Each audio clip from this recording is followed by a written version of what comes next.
standing as Windy City Raceway Ministries chaplain Michael White offers our invocation. Heavenly Father, we honor you today.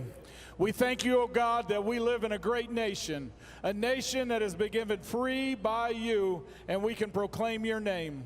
We also have the freedom to choose what we do and worship. God, we ask your hand of protection on this property. God, we ask you to touch the protection over the emergency personnel. God, we ask you to be with the teams, the drivers. God, just keep this safe today. God, we give you this day as the one that gave this day, and we honor you in your name, the name that is above all names, Jesus Christ. Here to perform our national anthem, please welcome the voice finalist and Nashville recording artist, Josh Gallagher.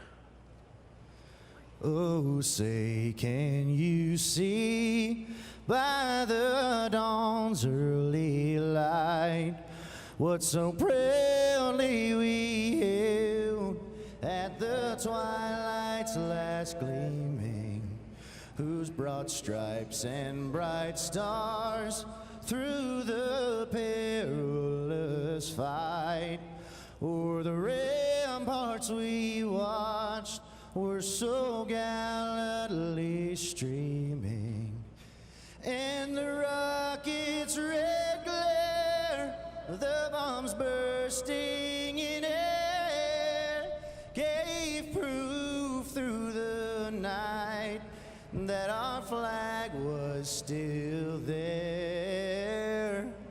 Oh, say, does that star-spangled banner yet wave o'er the land of the free and the home of the brave?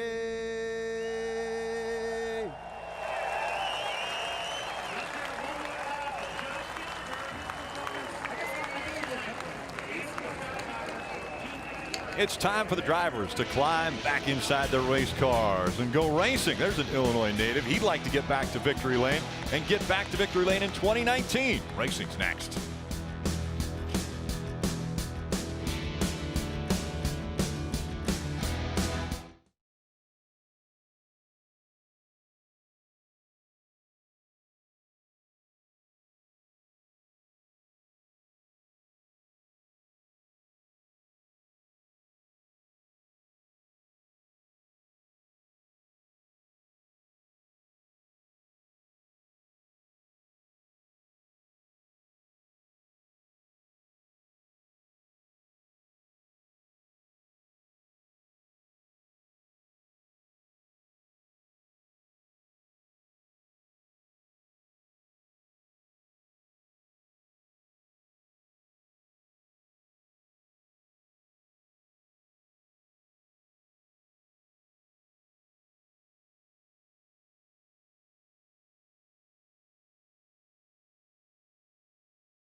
Okay. Let me just test this. There we go. It worked.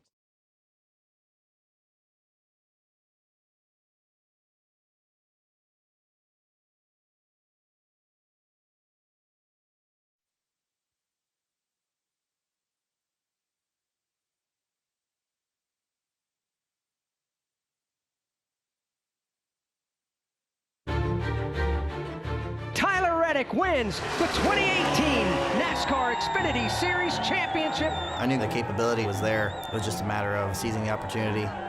Tyler Reddick picking up right where he left off last year at Homestead.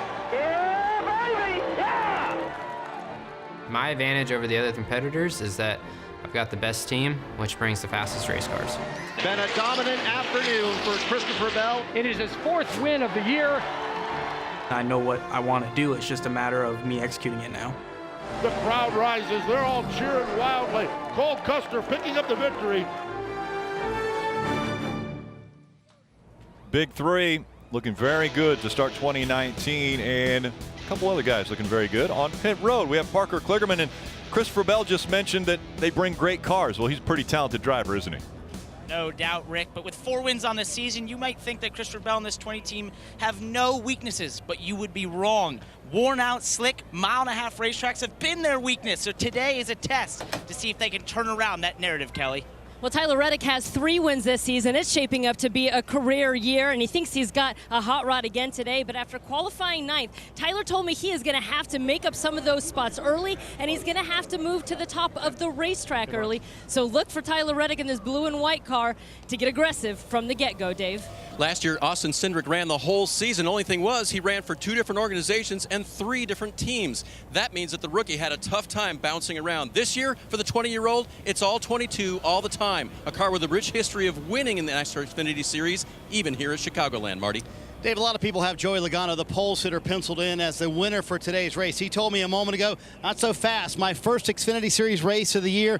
I'm not as comfortable with these cars and not familiar with them like the guys in the big 3, including Cole Custer. And when I asked him about Logano, he said, you know what? I'm not worried about him. He said, I'm worried about the other guys I'm racing for the regular season championship. Worried about Christopher Bell and Tyler Reddick. If I beat them and earn more points today and put ourselves in a better position for the championship, that's what matters. Time for the command. And now for the most famous words in motorsports, please welcome your Grand Marshal representing Camping World, Mauricio Rodriguez. NASCAR Nation, get on your feet and thank our troops for defending our great nation and our beautiful flag. And now, drivers, start your engine!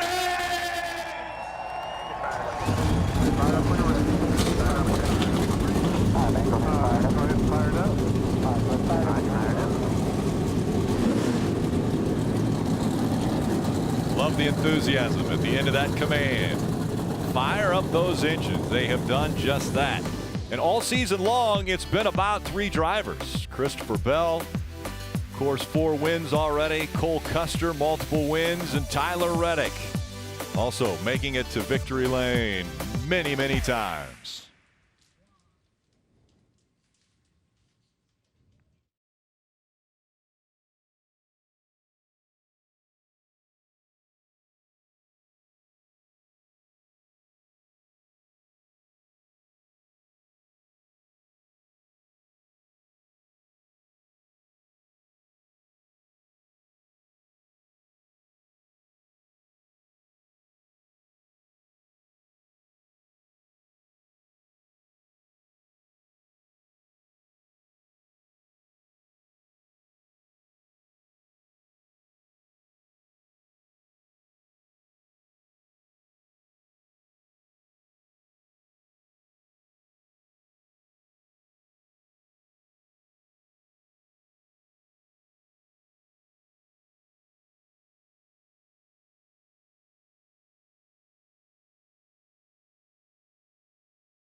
just an incredible performance by Christopher Bell.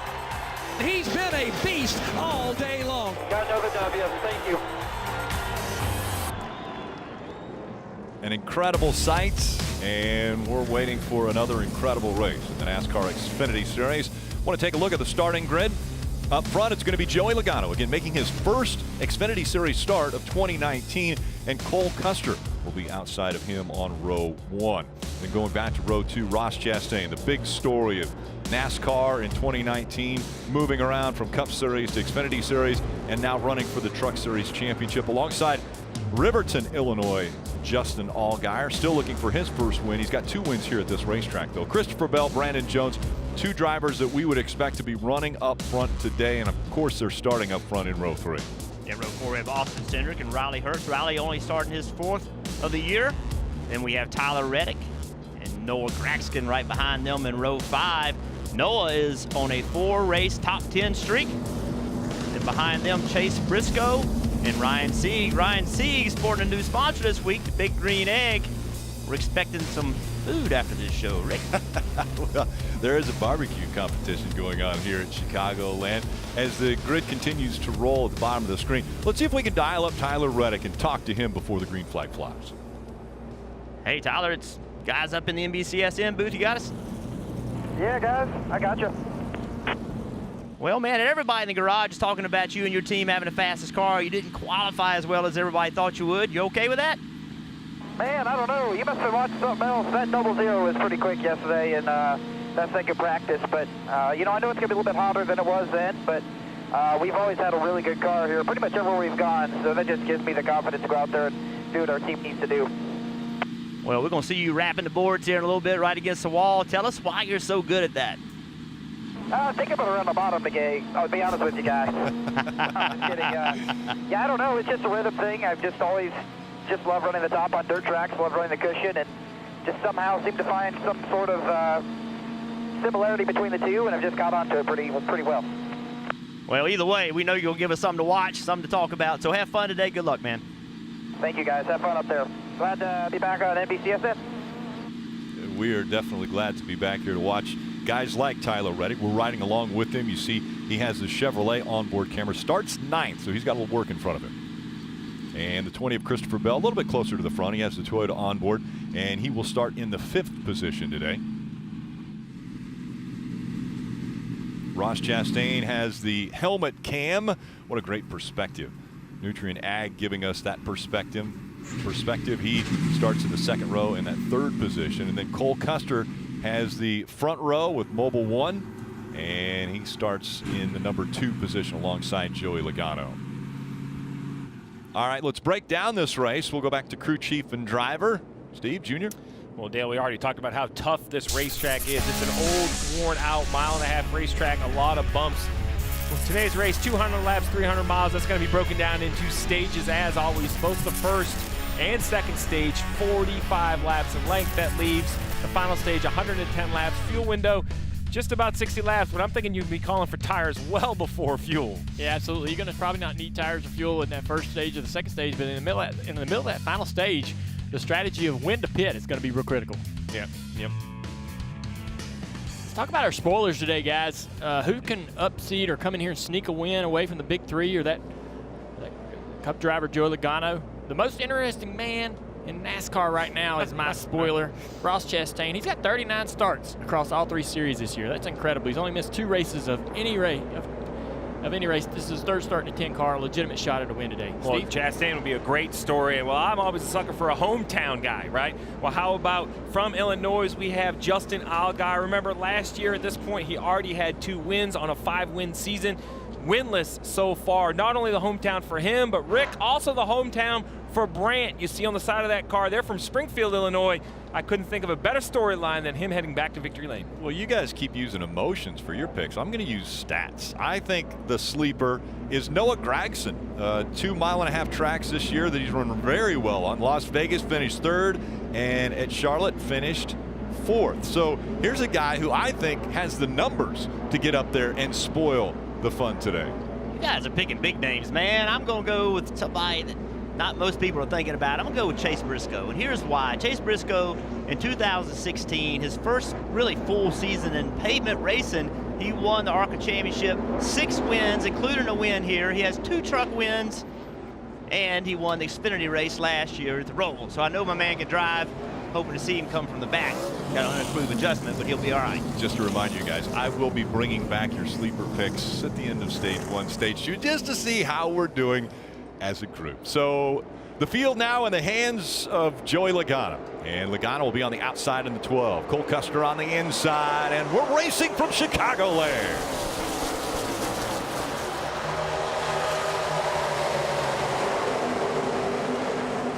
Look at the run Cole Custer has on the inside, but right away he has to check up a bit, and Joey Logano surging ahead on the outside. I think Cole Custer might have gotten to the apron just a little bit down there in turn 1 and 2. Had to check up just somewhat, but fell in line here in second. And that Christopher Bell with that strong move, he's got himself to 4th already. First lap led in 2019 in the Xfinity Series for Joey Logano. Lap 1. Of course, it is the first start. Look at this perspective. Hands moving all over the place for Ross Chastain. Ross Chastain was very interesting yesterday in practice. He was trying to learn how to drive the car as loose as he wants to, as loose as he thinks he's going to have to be to run the top and run the middle, and he just had problems yesterday keeping that car underneath him. Let's see how it's going to work for him in the race today. There you see Reddick already running in the 3rd groove, not all the way against the fence, but he knows the easy way. If everybody's running the bottom, they're all in dirty air. I'm going to go out here where it's clean. Nobody's up here. He's going to make up a lot of ground doing that. And battle for the lead. Here comes Cole Custer. Going to take it away from Joey Logano early. Can he complete the pass? Logano trying to side draft on that quarter panel down the back straightaway, but he's not going to be able to hang on that quarter panel going through the corner. Custer into the lead. Tyler Reddick talked about, when we interviewed him, talked about that 00 car, how fast he was in practice, and Cole Custer showing it to us right now. Custer up front now. Logano running 2nd. Allgaier is 3rd. Bell. Brandon Jones 4th and 5th. That pass right there by Tyler Reddick, perhaps even more impressive. We talk about the top of the racetrack. He went to the bottom. He's the car you see right outside the windshield. We're on board with Chastain. Tyler Reddick right in front. Well, he passed Chastain on the bottom. That tells me his car's driving pretty good. He can use both lanes of the racetrack. About 3 now, driving away. All out front. Chastain's probably trying to figure out how to find some speed here. He's lost a few positions since the start of the race. Riding along with him. Big bump right there in the 1. He's going to run the 3rd groove here right above this seam. Got another car in front of him. That's not disturbing him too badly. Running the same groove. Watching Reddick drive away on the bottom. He's like, we got to get some adjustments done here to this car. I got to find a line that's going to help. And Junior, that's a car he doesn't want to see drive away from him, because that's the car they're trying to mimic. Those 2 teams work together with setups. Chastain and Reddick worked together before this race, and it's just not working for Chastain the way it is for Reddick. Things heating up for 2nd now. Logano holding on to the position, but here comes Allgaier. It's funny to hear Logano talk about how uncomfortable he was in this car, being that he's not ran the Xfinity car all year long.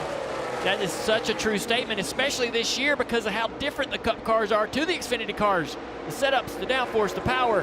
There's nothing similar about the way these cars drive. These cars are actually much harder to drive, much more uncomfortable than the Cup counterparts.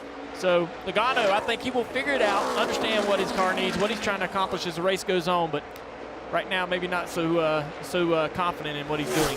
Yeah, it's kind of funny, Junior, because I was talking to him about that before the race. He said, everybody wants to say I'm the favorite, but hold on a minute. I've not been in this Xfinity Series car at all in 2019, and they're a different animal from the Cup Series car. So the former Cup champion trying to learn from the young guys and also maybe teach Team Penske a thing or two about where their program is right now. Yeah, absolutely. By the end of this first stage, he'll have it figured out. He will know exactly what he needs to do and what he needs to accomplish, what adjustments he needs from the car.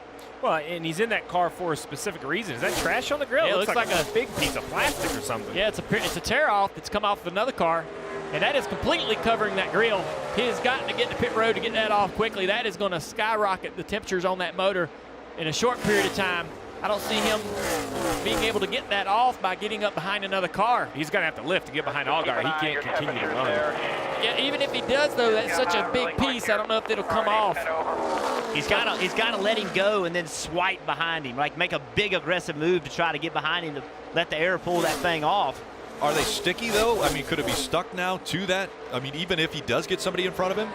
It can be, for sure. It's just surface area. There's so much air here he goes. On the front of that car. He's going to the top, taking it easy, wants to let somebody come by here. He knows he's seeing that needle move. He's seeing that temperature go up. But he knows he doesn't want the 7 to go by too fast because he needs to come right in behind that 7 car. He needs to get right in behind him if he doesn't swipe across the back of the 7 car or anybody to get that off.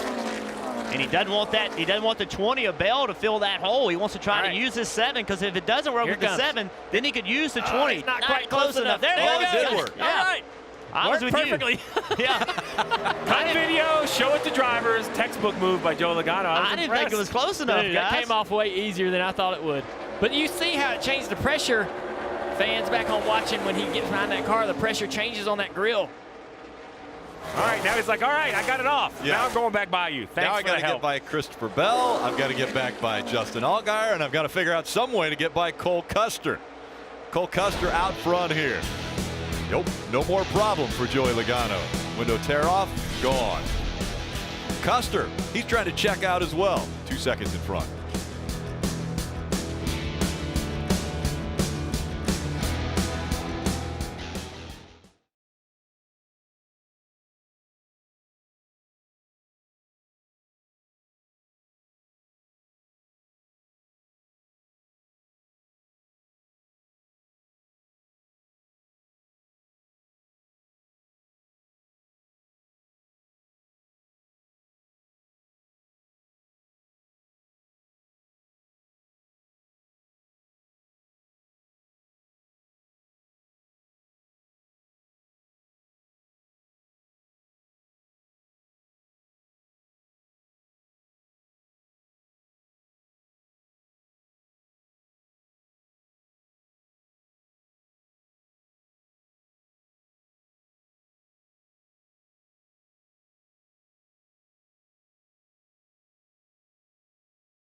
First caution has come out. You see the 7 on pit road changing tires. And Steve, Jr., you guys both said they didn't need to change tires until maybe the second segment, unless they did this.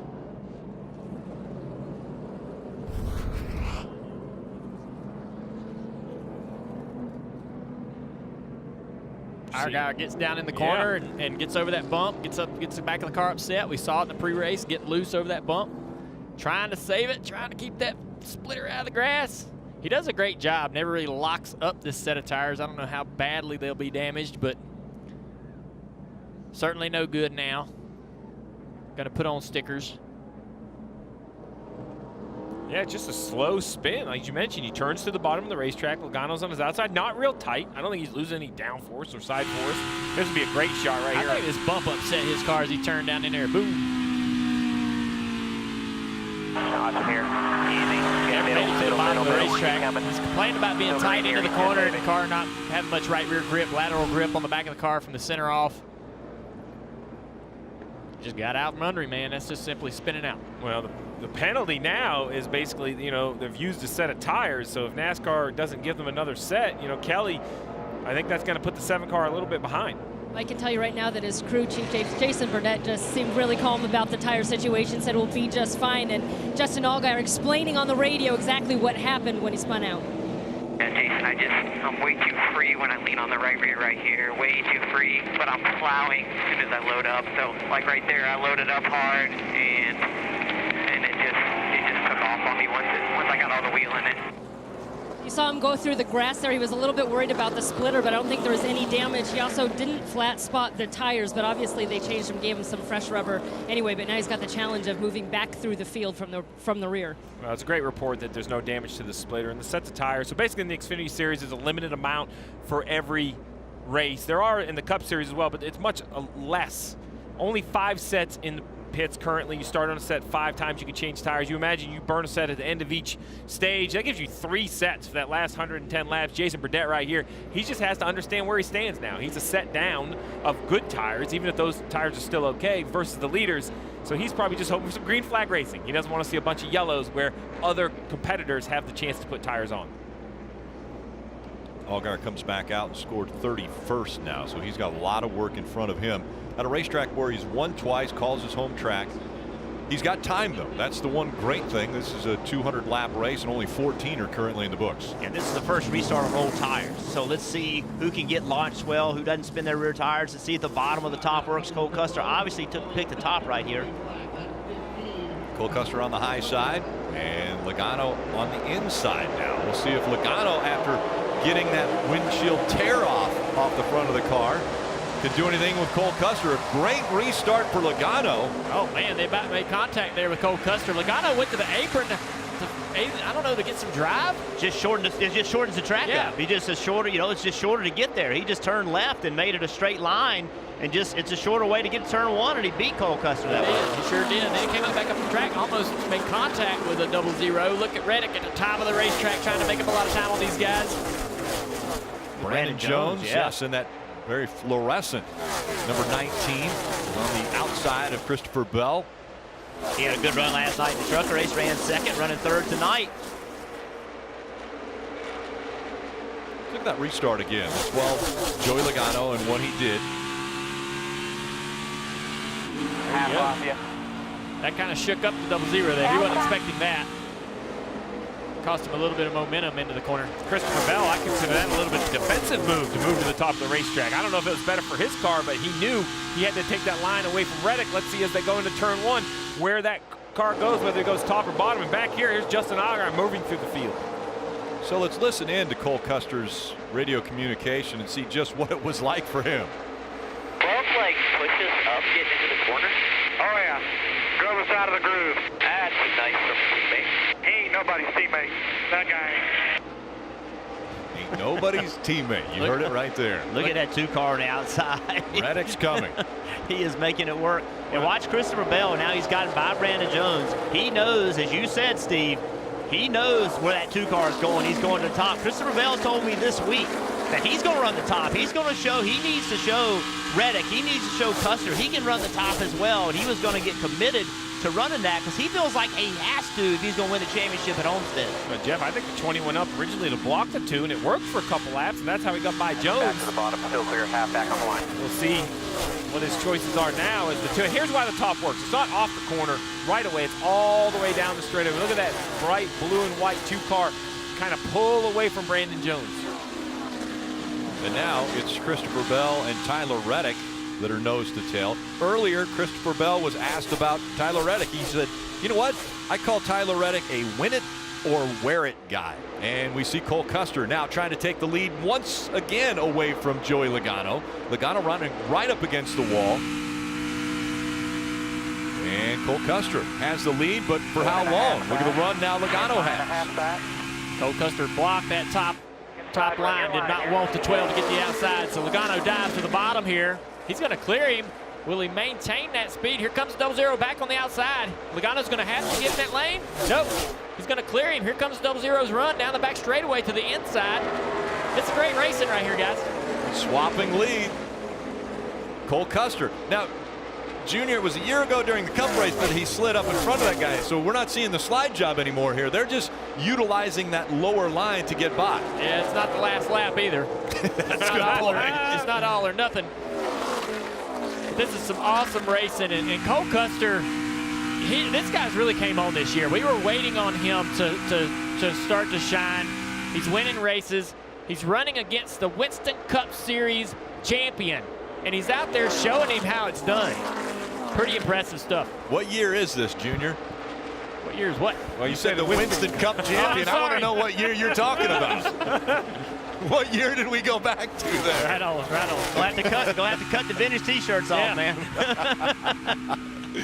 Well, how about the 7 of Justin Allgaier? Allgaier already up into the top 10 with those fresh tires, and he's trying to break into the 8th position, trying to get by Ross Chastain, but he's not going to be able to make the pass. Well, the one thing we do know is that tires are going to make a difference here, and every crew chief on pit road is watching this right here, this march through the field, and you know, this is gonna matter, isn't it, Steve? How these cautions fall, when they come out, when you can put tires on, because clearly new tires are better. Yeah, I think the first 2 stages are pretty straightforward. You don't want to put tires on if you don't have to. Obviously, the 7 had to.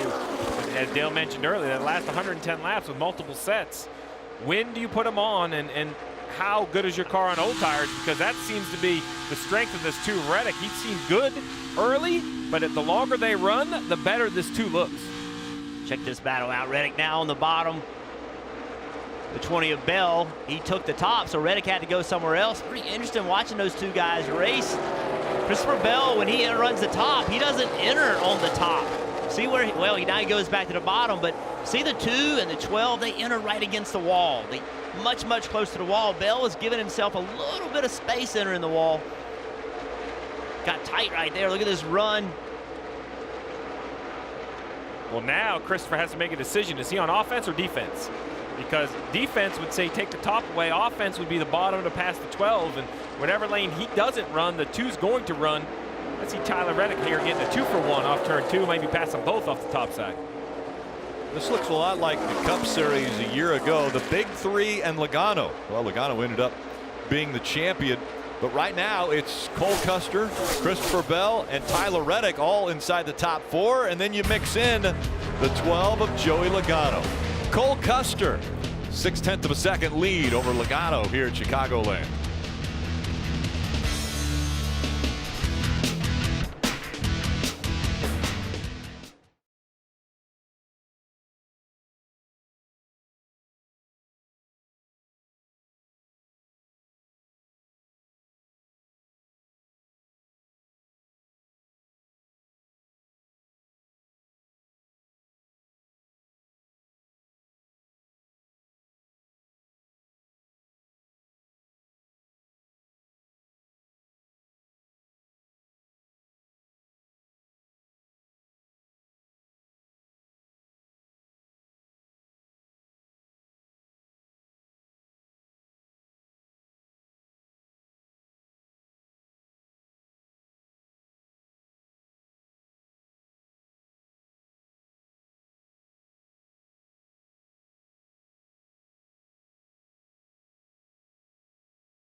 NASCAR Drive, that is your live race day companion. You can follow your favorite drivers all race long with our high-definition in-car cameras, or you can select alternate camera angles if you want to see more of the action. Visit NASCAR.com/drive, or you can download the NASCAR mobile app today. Out front, Cole Custer has a 1.5 second lead over Tyler Reddick, who's moved up into second. Logano now in third. Christopher Bell, well, he's trying to take that third spot away right now, just in front of your screen. And then you see Brandon Jones in the 19, that fluorescent yellow or green. Number 19 back there running in the 5th position. And Brandon Jones has run these guys down as they were battling. Brandon got that thing and just put it on the bottom, and he is making a run right now underneath his teammate Christopher Bell. A little side draft here, trying to slow him down, couldn't quite make it happen. He's just clawing away, making a little bit of ground at a time. What do you got, Dave? Well, Jeff, you talk about the side draft. That was one of the things that I know Jeff Mendering, the crew chief, and Brandon Jones talked about ahead of time. But, you know, a good reminder, and I guess you probably agree, Jeff, it's always good to remind drivers throughout the race, remind them what the goal is. And so right before the race, Mendering told spotter Chris Lambert, coach your driver to use the side draft today. So far, that's been working out well for the 19. He's staying in the top 5, Parker. And Dave, right ahead of him is his teammate there, Christopher Bell, who started off this race a little tight. You guys mentioned as Reddick went by, he was using that high lane. Well, guess what? Christopher Bell knows he needs to be better at high lane. Who has he been watching as he does an attempted pass there on the 12 with Joey Logano, doesn't quite complete it. But who does he watch to get better? He's been watching video of Tyler Reddick. So to see him go by has to be frustrating, Marty. Fun to watch these 3 cars race in front. Joey Logano trying to hang on right now to that 3rd position. They've had some gremlins on the 12 car. Remember, this is just a one-race team, one-race deal for them running so far here in Chicago. They had to go to channel 2 on the radio because channel 1 wasn't working. And normally the spotters will have a monitor they pay attention to as this 3-wide battle for 3rd continues. It's so hot on the roof that TJ Major's monitors shut down. He had to put them on ice. So, Junior, how bad do you want your spotter to have that monitor to watch this action? I didn't even know they used monitors, so I'm all right with that. You know, TJ's pretty good, but he's always going to complain about how hot it is. You just got to know that about TJ. This is a heck of a little battle we got here, just between these teammates. Joey Logano holding these guys off. Christopher Bell trying to use that lap car as a pick. He did. This is a great run right here on the bottom. Let's see if Brandon Jones can make it work. Carried a lot of speed into the corner, rolled the middle well, but Christopher Bell is going to cover that gap. His car is working. The 19, Brandon Jones, working so well on the bottom. Watch him drive down into turn 3 and stick it. Typically, the car won't hold the bottom going down in there that deep, but look at it wrap around the bottom of that apron. His teammate, though, is not laying over, not giving it to him. No, not supposed to, right? Yeah, I guess not. I mean, it's fun for us. Christopher Bell, though, the only thing is like Christopher Bell can't go because the 12's up here in that top lane. He wants to run that top lane, but can't because he would be in dirty air, so he has to run that 3rd lane, not really as good as that top lane. So he's kind of stuck in the sandwich here. Now, if he could get around the 12, he'd be gone. Yeah, I think Logano's holding these guys up. Clearly, Logano's just got that thing right against the wall, giving them nowhere to go. He's actually slower than these guys. If either one of these guys gets by him, they're going to drive away from him. Yeah, a couple laps ago, Christopher Bell sent it down in there into turn 1, almost like a slide job on the 12 car, but couldn't complete it. Lost a lot of ground, didn't try it this lap. They're coming up on a lot of lap traffic, could present an opportunity for Christopher Bell to get by. People are probably wondering, why are they racing so hard right now for 3rd? Well, in 9 laps, points are given out. Stage points are coming up. And so these drivers that are running for a championship like Christopher Bell, Brandon Jones, they want to gain as many points as they possibly can. And there's still that playoff point that's out there for the win. It's getting really tight. You cringed right there, Jeff. So Bell had him cleared, but he had to get around that lap trap. He's got him now. Bell's going to clear him. And Christopher Bell takes the 3rd spot away as we go NASCAR nonstop.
I like that. The Northern Keys. Yeah.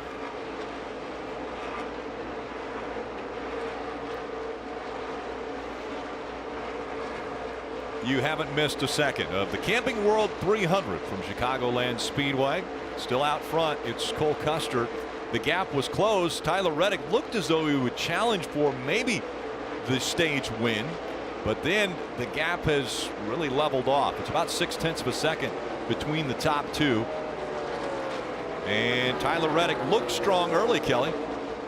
Tyler Reddick certainly been on the move forward. After qualifying ninth, he told me he was going to have to be really aggressive in the early stages of this race, and he thought he was going to have to really be up against the wall in order to make those moves, although it seems like he can kind of put that 2 car wherever he wants it to make those passes. The only feedback from him so far is that the car has been a little bit loose to start. He said he needs a tighter race car to manage his tires a little bit, and he needs a little bit more lateral grip, so we'll see what they do with the stage break coming up, Marty. Final lap of stage 1 here, Kelly. I asked Cole Custer before the race, grade yourself at running the top. He said, you know what, honestly, A-. The guy behind him, Tyler Reddick, he said he's an A+. I need to learn from him today. If we are in the championship 4 and have to race him, I wouldn't beat him right now. I need to get a little bit better at running the top. He's really good at it. Well, he's looking for his first stage win here at Chicagoland. Not the first one of the year, but the first one here at Chicagoland, as Cole Custer is working his way through 3 and 4, and he will see the green and white checkered flag. Cole Custer's 6th stage win of 2019, and that's another playoff point. Really good battle right here for ninth. Chastain and Briscoe, they've been side by side for last 2 laps. Briscoe is going to get it. What a run for Chase Briscoe as he'll take that position. Ross Chastain ending up in the 10th spot.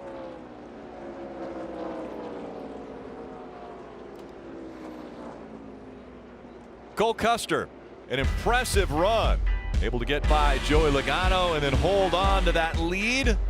Cole Custer wins stage 1 at Chicagoland. When we come back, they'll be on pit road and in the hands of the teams.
Oh, wait.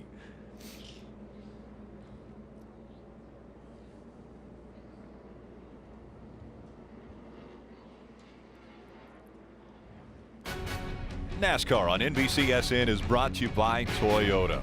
Let's go places. And by Credit One Bank, the official credit card of NASCAR. Perfect for race fans.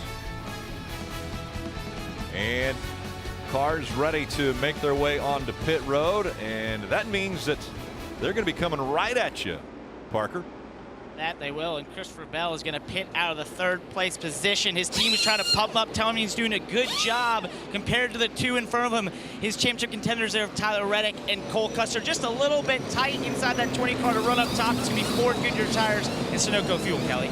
Tyler Reddick has a race car that started off a little bit too loose, but ended up a little bit too tight. The middle part of the run, the sweet spot, you see they just made a track bar adjustment, lowered him a little bit. Ford Goodyear tires and Sunoco fuel for Reddick, Marty. Cole Custer just getting to stall one here at the other end of pit road. Said I need a little more security on entry and exit, but he has led all but 7 laps thus far. 4 fresh Goodyear tires, also a wedge adjustment for Cole Custer, hoping to leave pit road with the lead as well. They asked him how the comfort was inside the car. He said, all I need is an ice pack. And if you can't get by him on the racetrack, get by him on pit road. Custer, Reddick, Bell, Logano grabs a spot over Brandon Jones. Annette, 2 spots on pit road.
I'm not going to like that at all.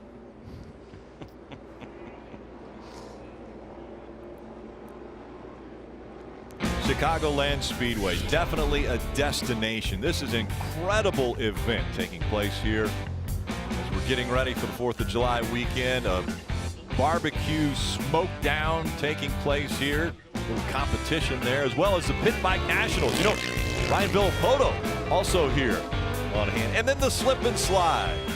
Kids taking advantage of the heats and a little fun here at Chicagoland. And one guy who knows all about fun is Rutledge Wood. Rick, Chicagoland Speedway believes that people should come on out and have some fun, and that's what Nutrient Ag Solutions is doing here this weekend. Check it out. All these people are here. Got a whole bunch of local farmers having a great time. They're watching Ross Chastain out there. But this little guy right here just keeps getting it pumped up. Can you give it one time? Yeah, we still got love for DW out here. How cool is this? A great spot right above turn 1. You can see so much down here. I know you guys are busy up there, but if you want another viewpoint, this is it. It looks like the place to be. Well hydrated. They're well hydrated. I'm impressed. And Rudd, I notice you're still wearing plaid. That's a good thing. We can pick you out in the crowd. Always, brother. Lights off the pace car. And Field getting ready for the restart to get stage 2 underway. Cole Custer, after winning stage 1, and winning the race off pit road, will start on the outside of row 1. I thought it was interesting. It was actually an opportunity right there for Christopher Bell to just stop at the end of pit road and let Logano pass him and try to get the outside lane. Decided not to do that. Let's see how this works out. Reddick on the inside in the number 2. Cole Custer in the 00 on the outside. And they're back to racing here at Chicagoland. Joe Logano trying to give that 00 Custer a good push. Inside line gets a pretty good restart down here into turn 1. That outside's too tough though, Jeff. That momentum, they carry that momentum, able to get in the gas a little bit sooner. And carries down the back straightaway. See Cole Custer trying to just mess the air up for all those Was guys. that Simon Pagenaud in the Indy 500 right there? Breaking the draft. Yeah. Probably took a half a lap off his tires. Well, necessary, but hey. He's driving away with these guys. Put a great first lap down after this restart. He has a strong car. Reddick was right. 00's going to be tough today. See, Bill didn't really get to the bottom like he wanted to in the 1 and let the 1 of the net get right to him. Couldn't take advantage of it. Oh, got some contact back here with Allgaier. He's trying 3 wide here on Ross Chastain. Those guys have a hard race here. I don't think Ross Chastain's making any friends right now. He says he brings his friends. He don't need any friends at the racetrack. Yeah, he drives very aggressively. Let's see what he does right here getting into turn 1. See if he drives that thing in the corner. Austin Cindric on the outside in the 22. But Chastain's going to take that spot away right in the middle of the racetrack. Cindric is struggling right now. Fading back. Loses positions there. Are we seeing overperformance out of Brandon Jones right now in the 19? Well, he's not struggling, I can tell you that. He just drove by Tyler Reddick. Driving away from his teammate, Christopher Bell. That's what this young man needs, man. He needs a little confidence. Christopher Bell's just kind of outperformed him this year, but today, he is taking it to him. So Brandon Jones started the season off great. He did 7 top 10 finishes to start off the season, but then it got a little bit cool. Maybe he's heating back up again. Well, he and his crew chief are new this year. I mean, it's a new pairing of guys, so it takes a little while to get that to gel. We see David Starr on the apron right now. The veteran driver looks as though he's going to bring that into the garage.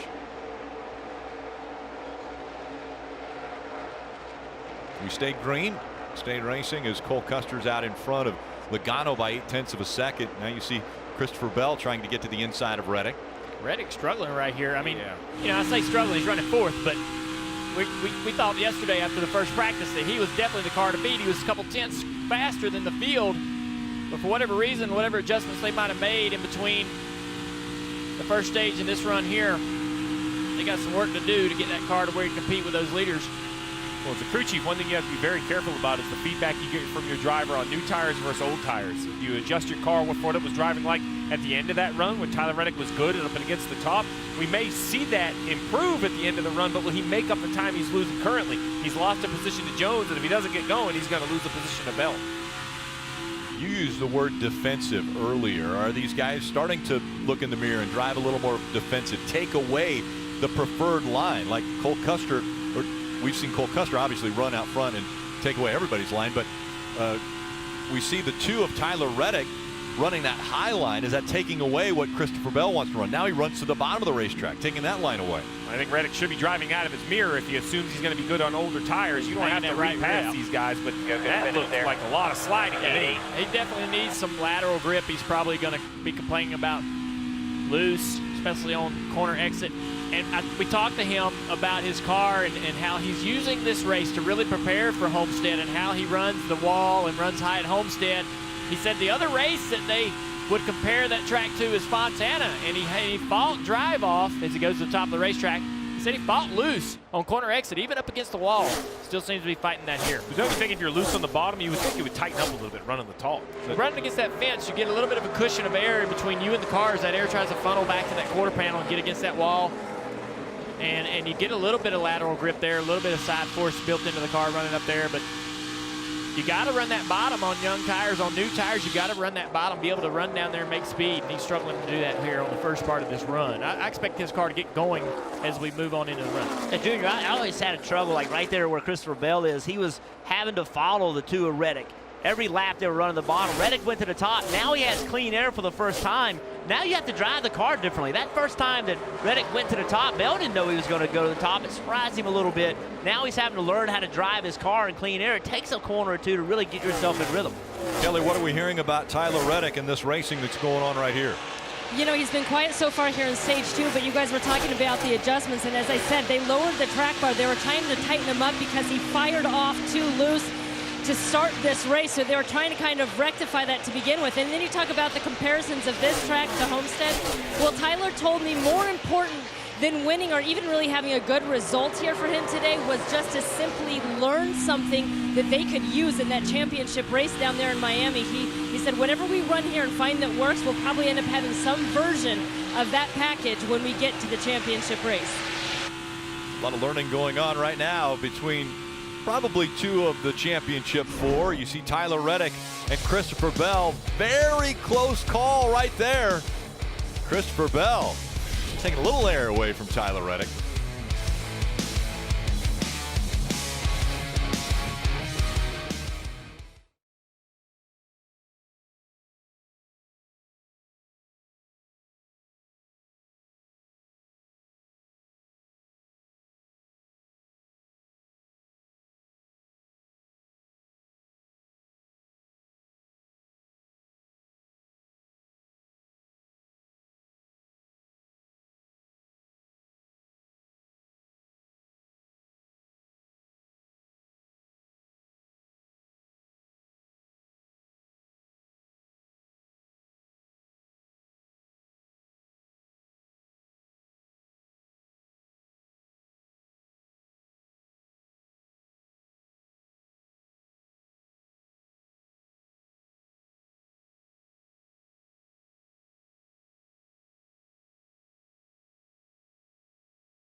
So glad you could join us for NASCAR Xfinity Series action at the Chicagoland Speedway. Yeah, it's a great day to be here. Sure, it's hot, but it's summer. We expect that when NBC joins the series once again.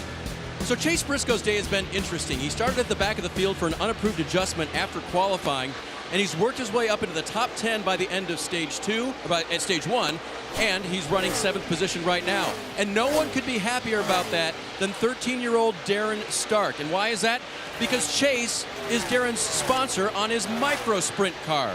He's a little racer who's doing really well on the pavement in a micro sprint, but his story is even better, and that's why Chase got connected with him to begin with. When he was a young boy, they realized he had a birth defect in his legs, and they were told by doctors they needed to amputate his legs. His parents said, we're going to think about trying something different. They worked hard, and they got to the point to where he was able to live a normal life and start his racing career. So again, now this 13-year-old is cheering on Chase from the back of the field all the way into the top 10 and hoping his boy, his man, can win. Yeah, what an amazing story. There are multiple surgeries to make sure that he was going to be able to walk. The doctors told him that he'd be in a wheelchair if he did keep his legs, but now racing. And how about a 24-year-old like Chase Briscoe making the decision, I want to sponsor that young man's car. That's what awesome. a great story. That's so awesome. There's so many things that happen within our sport like that. Our drivers, our crew members, car owners, sponsors, everybody. There's so many good things within their communities. Makes you proud to be part of NASCAR. The 11 of Justin Haley, Ross Chastain, they've been fighting for position back there in 14th and 15th. So look, in every race, guys, there's a battle, right? And sometimes it gets overshadowed. But think about the 11 right here, the 11 car of Justin Haley. It's rookie season at Xfinity, right? They bring in, driving the 10 car, they bring in Ross Chastain, this guy, maybe the hottest guy in NASCAR, right? You have to be wondering, oh no, like, is he going to outrun me really bad? Well, guess what? He just passed Ross Chastain, his teammate. That is a win for Justin Haley. That's a feel-good thing for him, man. Trying to earn his way into this sport, trying to tell his teams the car needs to be better. It's not just me. This right here could go a long way to moving Justin Haley and his team forward. Smart move for Colleague Racing. Yes. I mean, they're bringing in guys that their young drivers, like Justin Haley, can learn from. Ross Chastain helping out. A.J. Allmendinger is also going to be helping out with Colleague Racing. I think it's great bringing in a guy like Chastain. He can certainly help. Ross is struggling with this race car. I mean, this thing has no rear grip. You see the wheel right there, tape on the wheel right there is the center. He's driving in the corner and he's checking that right rear, turning right. Ooh, right there's a little bit. Right there's a big move. Just no rear grip in the car, and he's fading. They are battling with each other, but further back in the pack than I think they'd want to be. Certainly with Chastain starting third, I had high hopes of this guy. And it's still not over, but they got a lot of work on this chassis to get him comfortable, get him able to use the throttle. So bumpy as well as we ride along with the helmet cam there. Let's go down to pit road and Parker. And Junior hit the nail on the head. He's very loose inside that 10 car. You know, he started the first stage plowing tight. And Jeff, you talked about how they brought Ross into this 10 car to help improve the program at Colleague Racing. And they felt like some of the things they were going to do this weekend was that they were going to have Ross start the race loose, because every week in that 11 car, Justin Haley, they're loose in practice. They get in the race and they're too tight. Well, they got too tight with the 10 car. They made a huge amount of adjustments there. And now it's obviously way too loose. But guys, we've seen Ross race really hard. We've seen him racing in all 3 series, and he had some fun quotes on NASCAR America about that earlier. I don't want people to not like me. Then again, I bring my friends with me, and I have a camper. It's a fifth wheel toy hauler. I park in the bus lot, but I don't have a bus, and I don't hang out with a lot of them. I'll go to the hotel where the guys are and go to dinner with them, and then come back to the camper with my dog. So that's I don't worry about being friends with them, but I know who they are. I know who they are. They know who he is as well now. Well, it's not his job to be friends with everybody, right? I mean, it's his job to go beat them. And he drives really hard. He takes everything there is all the time, and he doesn't worry about making you mad. Now, there's a price to pay for that, right? At some point you're going to make somebody mad, and he's not going to let you take that spot anymore. But, every series he drives in, he just brings it all. And when you're working for a guy like that, Steve, you love it, right? I mean, you love that. You love the fact he brings every bit of it every single race. Yeah, the driver, whether he knows it, likes it, or wants to be, he is the leader of a team. He sets kind of the pace. He sets the idea that you're going to go to the racetrack, and that idea that he's all about his team and only his team, I think motivates his guys, and it carries over to other teams that he drives with. One interesting thing as we watch this Xfinity race, Parker talks about that big adjustment they made to Ross Chastain. One thing that's very difficult about these races is you only get a couple swings at it. You get the first and the second stage, maybe one pit stop that you can make some other adjustments, but if you're way off, you can't be adjusting on that last pit stop. You got to work on track position. So unlike a cup race, it's actually, I think, a challenge to call one of these shorter races. And again, a reminder, Ross Chastain is running for the Truck Series Championship. So running here, you would call it for fun to helping out the team. As we go to NASCAR Nonstop.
I live in an apartment.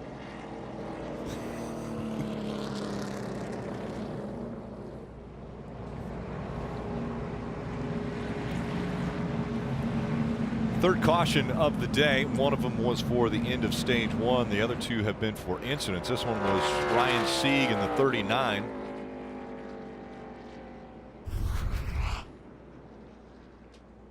See, didn't quite spin out. The car lost control. I think NASCAR thought he was going to spin out. I thought he was going to spin out. Kept rolling. So now, guys, it's a big decision as we see another replay of Ryan Sieg, right? With closing in on 10 to go. You're probably going to have 8 to go when you restart this thing. Do you burn a set of tires for a better finish in the stage? That's the real question. I don't expect Custer to come in, Logano, Jones, Bell. If I'm the leaders, I stay on the racetrack. And even if tires beat me, that's fine. But I'm here to win the race, and I can't be a set down to the rest of the field. That's what the 7-car Allgaier is right now. He's hoping all these guys come to pit road, right? So it evens it out. He stays out on the track and finishes the stage. Yeah, or if they all come, you kind of drive. I mean, it's a split decision. Ooh. They have so many tires left. Look at this. Man. Oh, but they're going to split. Christopher Bell stays on the racetrack. Half the field stays on the racetrack. Half comes to pit road. And Cole Custer led them, and Brandon Jones right there as well. Dave. Ricky gave up third place to come down pit road. The car had a couple of things he didn't like about it. Getting into the corner wasn't the worst part, but the way that it built to a tighter car throughout the run is what he really wants fixed here. Marty? Michael Annett pits from 6. All these players here in the Xfinity Series championship picture. He's on the right-hand side of your screen. Car was a little bit too tight for him. For Cole Custer, the leader who's led all but 8 laps to this point, he comes down pit road. Again, thinking points here. Can they get back to the front, though? His car was too free for Custer. He also wanted some water to squirt on him. That's how hot it is inside the race car. Bad stop for Cole Custer. What about a good decision, crew chief? Do you think that was a good idea for the race leader to come to pit road? I don't. I don't at all, and I think he probably will recover, perhaps even go on to win this stage in 6 or 7 laps, but at what expense? If it's a green flag final stage, he's going to look really, really smart. He doesn't need the tires, but we've seen 2 cars spin out on their own. right? The 7 of Justin Allgaier, 39 Ryan Sieg, both spun out without contact, creating yellows. My gut tells me we're going to see some yellows in that final stage, and guess what? If I want tires, as great as it is to win a stage, I am here to win the race. I want that set of tires in that final stage. You see how hot it is. He's spraying that water on his face and also under his helmet as well. So Cole Custer making the decision to come to pit road. Logano now race leader here at Chicagoland.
NASCAR on NBCSN is brought to you by Credit One Bank, the official credit card of NASCAR. Perfect for race fans.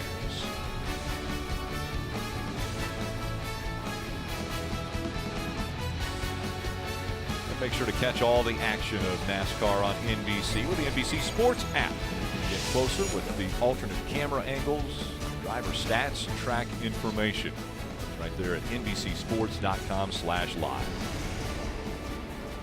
All right, crew chief, what are we going to see when we go back to green flag racing here with just 7 laps to go on the stage? Well, I have no doubt that these new tires will pay off right now for Cole Custer. I think Cole Custer back there about row 4 or 5 will easily overtake these old tires and get a stage win. Him or Brandon Jones. Losing a spot actually helped him, gets him to line up on the outside, which I think is a benefit, Dale Jr. The question is, what about cautions in the final stage? We're going to have to wait and see if the decision pays off. Yeah, if we have too many cautions in that final stage, it'll give these guys with the extra set of tires an opportunity to put them on. Yep. And you're going to run out of tires if you don't have enough sets. So that's the thing. Those guys, I think it's a great move for Logano and these guys to stay out.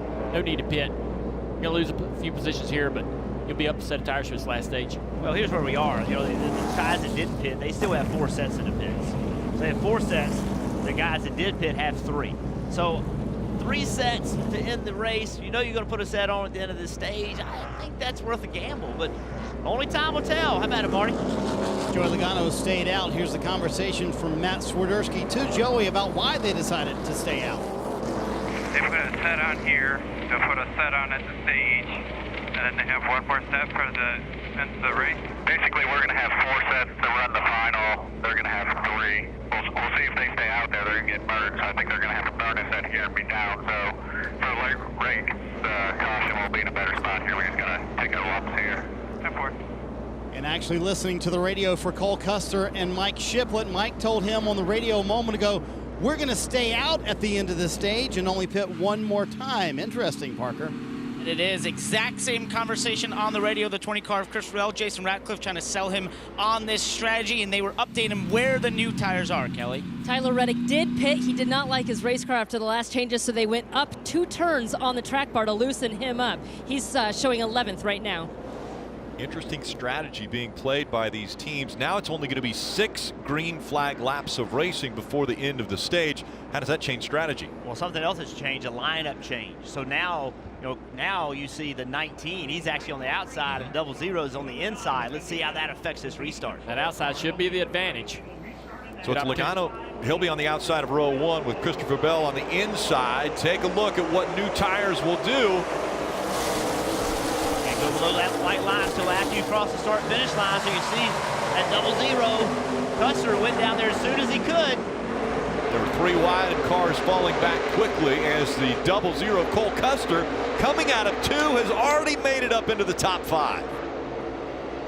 That's so much fun.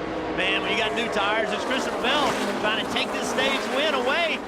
The 12 laid it on his right rear quarter panel, trying to pull that air off of him. How far can Cole Custer go? Right now, back to the apron in the 00. The fight for the lead up front. Logano has it right now. Bell trying to take it away. Almost 4 wide there. Reddick going into turn 1 there. It's one set of new tires get by Allgaier first. Briscoe's there, stuck behind him. Jones is stuck behind him. Just nowhere to go. They're 3 wide with older tires, but where are you going to go? Brandon Jones trying to make it 4 wide. Do you have enough time? Only 5 laps, under 5 laps to go. To be 4 to go when they cross the stripe here. Look at Reddick being so defensive of that position he took on Noah Gragson. Looking back from Reddick at the 00. Cole Custer, are those fresh tires going to pay off? Will the decision be a good one? We keep talking about the 00, the 2. How about the 8? Right here, Zane Smith, he got those new tires and he got through traffic. A young driver finding a hole through those cars better than perhaps 2 of the big 3. Zane Smith in the 8. He is up in the top 5. He's running 4th. Reddick is 5th. EV started 13th. Cole Custer trying to take 5th away right now as he'll get to the inside of that 2 of Reddick. So right now, Steve, you're those teams that put tires on and you didn't charge through there like you thought you were going to, that you have to be disappointed. Oh yeah, the disappointment is setting in quickly. Although it's not over, you're still coming to 2 to go. Top 3, Logano, Bell, and Cindric all stayed on the racetrack. Smith, Reddick, and Custer, they came to pit road. Fresher tires. All the way down on the apron on the front straightaway. These 2 guys are battling like it's the last lap of the race. Custer and Reddick. That's how important these stage points are. Zane Smith had a problem coming off turn 2. I think he got tight. Got him checked up. Now he's under assault by these guys. And look at Cole Custer took the air off the 2 of Reddick, and Reddick drops back. Now Custer trying to take that spot away from Smith. Back to the apron he goes. And you see the inexperience by Zane Smith not side drafting that 00. Reddick would have been down there on that quarter panel side draft and trying to keep that position. And also taking his line away, right? Hurting his entry into 1. It also does that. Last lap of stage 2, and Cindric. That was awesome. Look at this, side drafting, pulling back that 00 of Cole Custer. But here comes Custer and Brandon Jones. On the left side of the screen, Joey Logano is going to end up winning stage 2. Christopher Bell will finish 2nd. Checker this time. That is. Oh, we got a spinner. And spinning right in front of the field as they're coming back here. Chase Briscoe trying to come across. He locks the tires up and stops before he gets to the finish line. Steve Letarte threw his pin down. You know why? Because that's a set of tires. Gosh. Another set of tires. Wasting them. Let's go. No, but Jeff, you called it, right? Coming to get tires was the gamble to win that stage. Now they have used a set of tires and didn't win the stage. Surely they're not going to be confident enough to stay out now on old tires before a 110 lap segment. Left rear tire of Chase Briscoe is down. Looks like the left front also might be down. It's on the top, really loose. You saw him wiggling really early in the corner.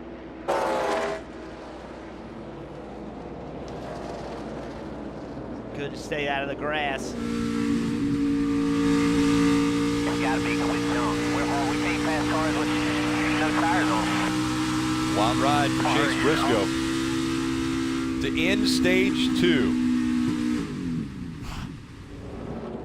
He was running 10th at the time, and it didn't work out for him. Joey Logano is going to win stage 2 from Chicagoland. When we come back, he'll be on pit road.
You'll have to do that, Jeff.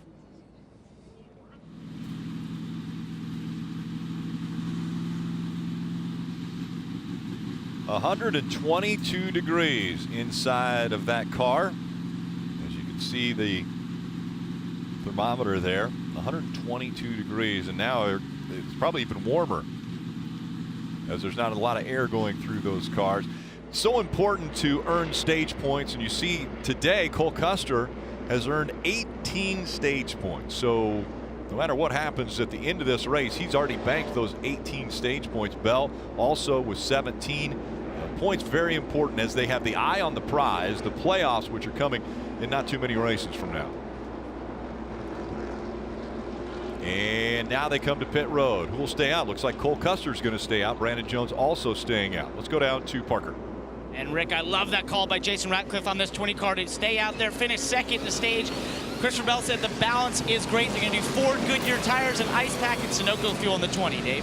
7th place, Austin Cindric comes in. His balance is not good. They can change the air pressures in these Goodyear tires, and they're going to put a wrench in the rear there, change the chassis, try to help Austin, Marty.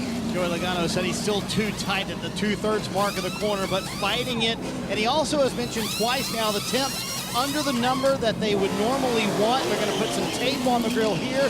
That helps with the downforce as well. 4 fresh Goodyear tires. I believe Logano will win the race off pit road, but as you guys mentioned, Cole Custer staying out. Nice move from Mike Shiplett. We'll see if that helps out the 00.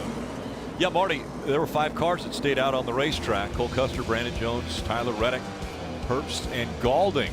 5 stayed out. We'll see how they handle Joey Logano.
There is so much fun stuff to do here at Chicagoland Speedway. This is an event you've got to bring your family out to this weekend. If it's the slide job, the carnival of fun for the whole family, the wakeboarding park, even the Pit Bike National, there is something fun for everybody. I just need Dale Jr. to complete this slide job.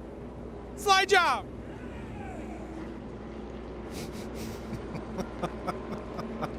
Oh, I love Rutledge Wood. He'll do about anything.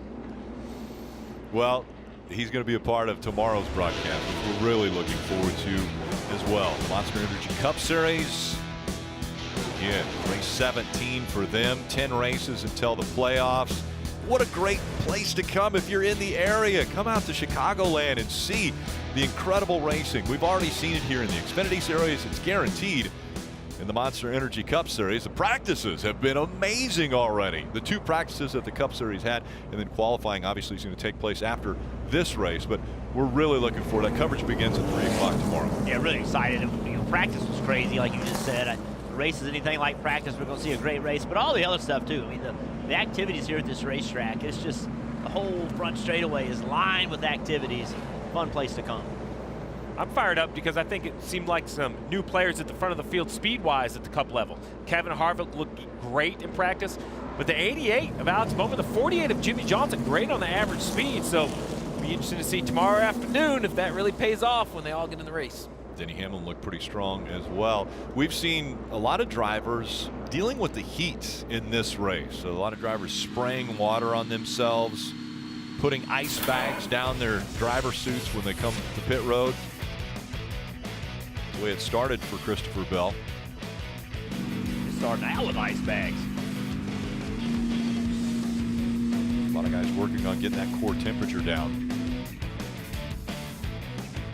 It's all Cole Custer just spraying the water. Just spray it right on my face and under the helmet. In the pre-race tomorrow, we did a segment on how the drivers stay cool. Looking forward to showing that to everybody. They don't have air conditioning units, right? Well, that's what we're going to talk about, okay, man. All right, just I'm making going to give sure. you that answer today. All right, we'll tease it.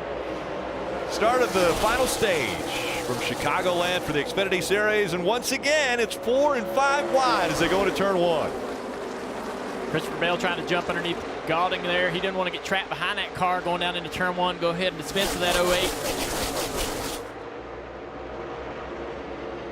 08. Jockeying for positions. Again, the top 4 didn't come to pit road, top 5 actually to start. And now already Logano and Cindric have made up some ground. Christopher Bell went around Reddick there.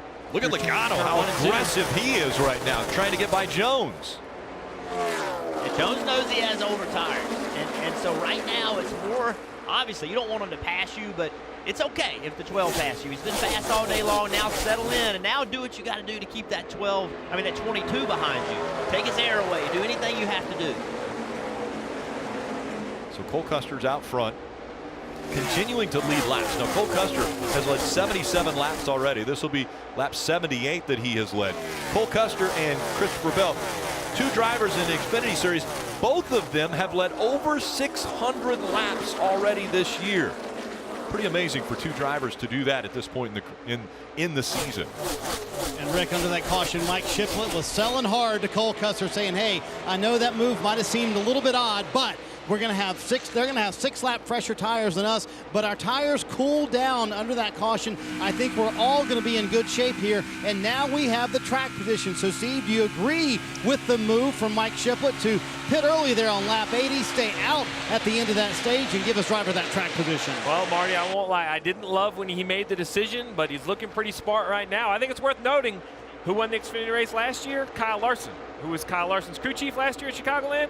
Mike Shiplett. So apparently he not only understands how to set up a race car for this racetrack, but he has very good vision of how he expects this race to play out.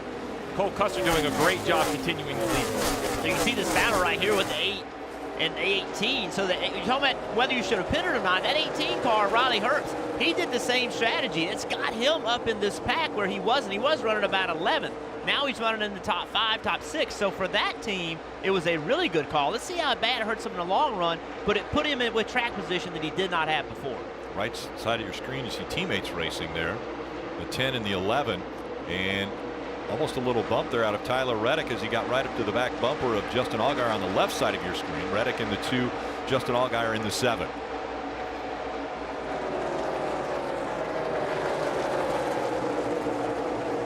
You mentioned Riley Herbst, another one of the 20-year-olds. He's from Las Vegas, Nevada, driving that 18. And he drives everything. He runs a K&N car, he runs a late model, he runs part-time trucks, he runs part-time Xfinity, just trying to get as much experience doing as many different things as he can. And Justin Allgaier in the 7, able to get by him and moving a little closer to the front.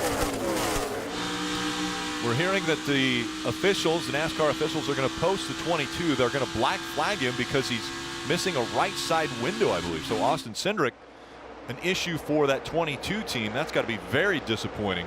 So Rick, the right side windows of these cars. Pit this lap.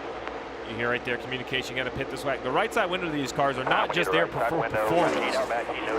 It does make more downforce with the window in, but NASCAR put those in years and years and years ago because it makes the car safer during a spin out, keeping the cars on the ground. This year, they're actually mandated everywhere at the cup level, but it has to be in the race car. It's part of the rule book. You see right there, it's missing. I don't know if we have a replay. I don't know where it came out. It's going to be out there somewhere. Where is it? Yeah. Yeah, that's pretty interesting. We don't really see that too often. No. I'm impressed. They have a spare, it appears. Dave? It's been an up and down day for Austin Cindric as they make this change here. The car has been on both sides of the balance. You can see how easily that goes in, but this is another downside for him. Hopefully he can recover. Steve, what are the tabs? They just had to slide it in there, right? Yeah, so there's basically releases that can be released from exterior and interior. Remember, if a driver gets in an accident and the left side of the walls or left side of the car is blocked, he can escape the right side, so they're released from both sides. But like you said, Dale, it's been a long time since we've seen one of those come out. Yeah. But, you know, the thing about it is interesting how quickly it went back in. Usually when one comes out, they're hard to get back in there, and you'll see the teams fight trying to get that thing back in there and lose a couple laps, but they've learned anything needs to go in there pretty easily. They did a great job there.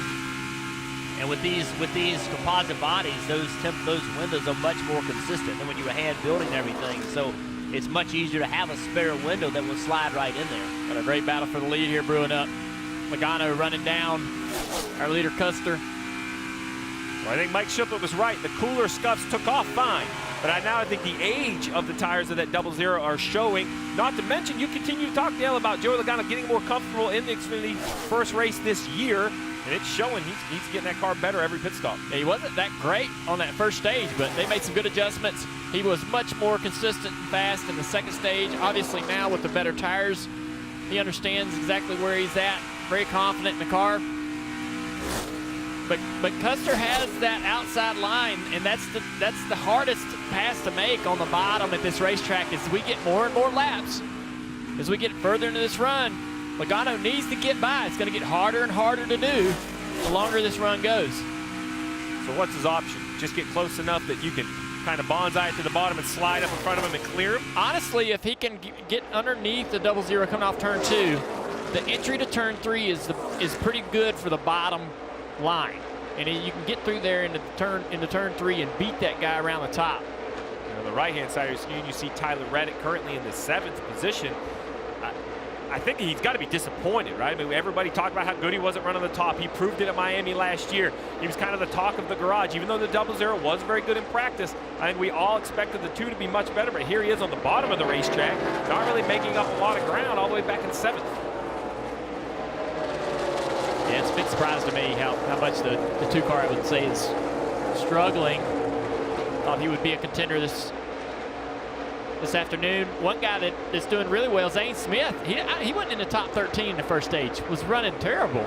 But they've done some good things on strategy to get this track position, and he's got some good speed in the car to hold it. I think this is a guy that doesn't have a lot of experience, and the more laps he runs at these tracks, the better he gets throughout the race. And right now, racing with the veteran of the series, Justin Allgaier, has turned into the guy that he's an elder spokesperson. He's the guy that's teaching all these young guys how to race. So anytime you can race with him, you're going to learn something. We were at Bristol earlier with Zane this year, and the race started out, and he was way off pace. And I'm thinking, man, we got to get a little faster here. But he just really, takes his time to work his way up to it. By the end of the race, he's running great laps. Each race, he's gotten a little more aggressive, a little more confident. Iowa, he had a great weekend, running the top 5 all weekend.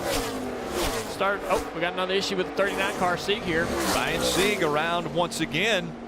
And the caution comes out for the 5th time. Steve, that's what you were talking about, right? These guys that put those tires on. So now it's really getting split, to your point, Jeff. Now, Cole Custer, Mike Shipley, he's looking pretty smart because he didn't burn that extra set of tires. Let's see what happened here. Same issue as before, just a long slide. Looks like he lost it all on his own. Well, I'd have to say if you have 2 of those incidences on a 1.5 miles and don't hit anything, you've had a good day. And Jeff, he's been complaining about the rear end of that car all day. So something's wrong. Yeah. Something's wrong. Yeah. Shane Wilson crew chiefing for Ryan Sieg. Interesting for Ryan Sieg and that team, they actually have 4 team members that commute from Charlotte, North Carolina, all the way to almost Atlanta, very close to Atlanta in Georgia. And so a tough commute for those guys, but hard work being put in by that team. They go to Sugar Hill, Georgia every week. That spin was a big break for the 22 car of Austin Cindric. He will get the free pass, first car lap down. So, and Jeff, think about what Dale said, right? That how impressed you and him were talking about that the window went in, right? That sometimes you could lose multiple laps. Those are the details people forget about. The preparation, having a spare, having it on pit road, having it fit the car. It may not seem like much, but if all of that didn't happen, he wouldn't be 1 lap down, he'd be multiple laps down. So a race perhaps saved because of preparation. Now, I'm not sure about preparation on the one that blew out. I'd have to see that. I don't want to say it blew out. Maybe it's something else happened, debris. We don't have video, but either way, it wasn't in the car. And Cole Custer will make his way onto pit road with Joey Logano just to the inside there. Brandon Jones and Christopher Bell, the hard left turn, Parker. Right, Rick. He didn't make up just as much time as I thought he would on 6-lap newer tires. So we're going to do 4 Goodyear tires here at Sunoco Field. Just too tight firing off, Dave. 3rd place, Brandon Jones brings the 19 in. It'll be 4 Goodyear tires and a Phillips Sunoco fuel. The balance was okay. Still wants a slight adjustment.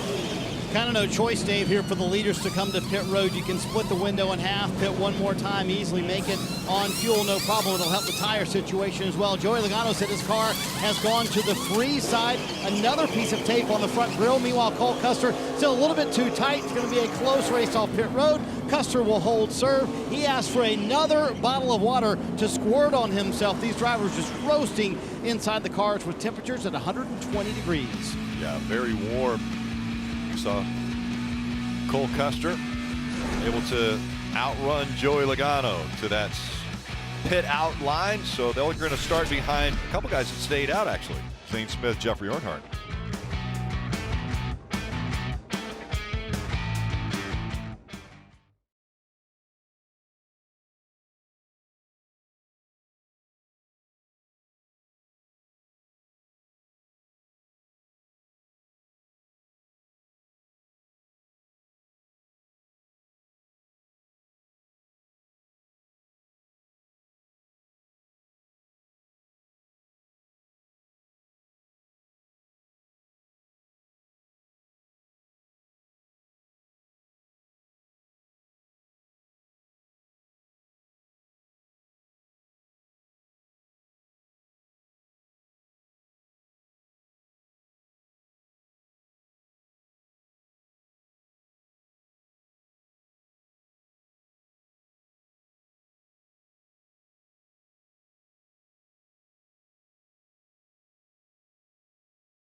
Yeah, straightforward race. This has been anything but.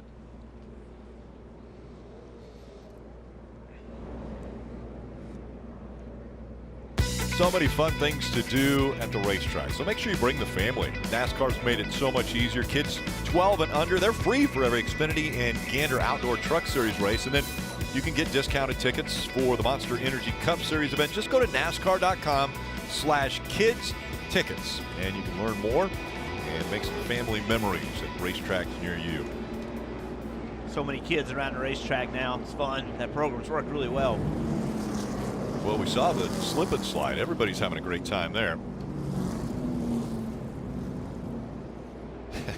Well, maybe some of the kids are a little older than others, too.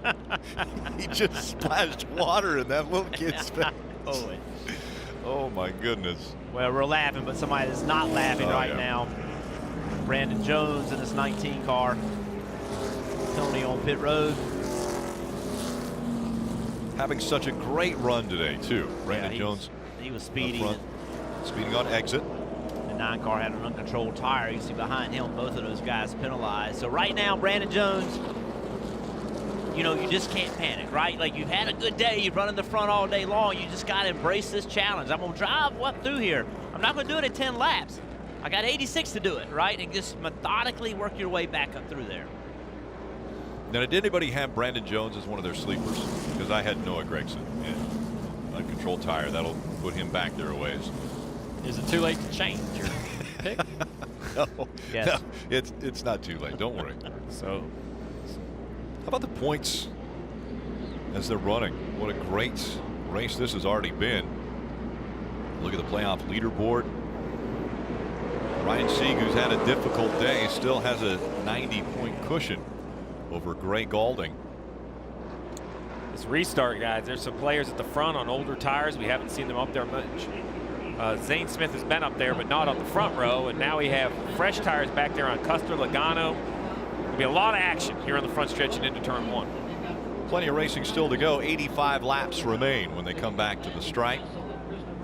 See Custer laying back. He wants to be able to get a run on these guys. He knows he's going to catch them fast. Well, there's a couple guys up front that stayed out, including Zane Smith, Jeffrey Earnhardt. They make up row 1. You see that move. He wanted to make that run on that 51 car and be able to make that move to the inside, not have to lift as he had that momentum. There he's got a lift behind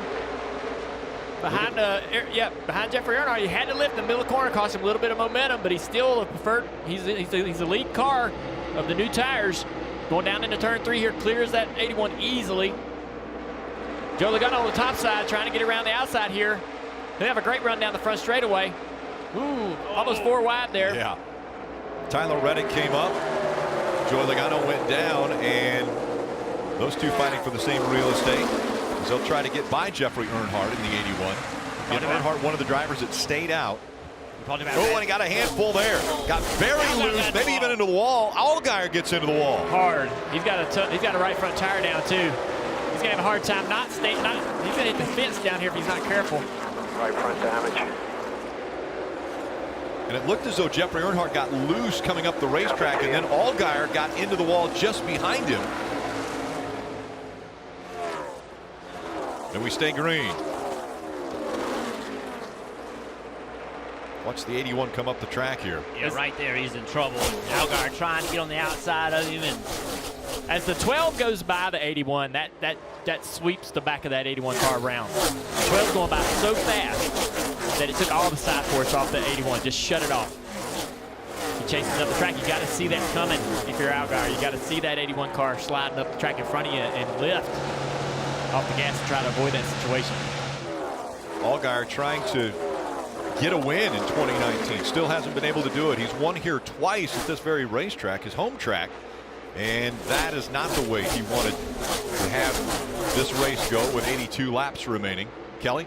And this is the second time they've had to address damage on the right front of Justin Allgaier's car. At the end of stage 2, another car got into him. So that took some repairing. And you see they've changed those right side tires, but Jason Burdett called for them to leave the left sides on there, leave those alone. They tried to make good work of it, but you see the car's coming by now. He's going to go a lap down. Well, if you look at that right front tire, it's tipped in way more than you would normally see. There's some severe damage to the suspension.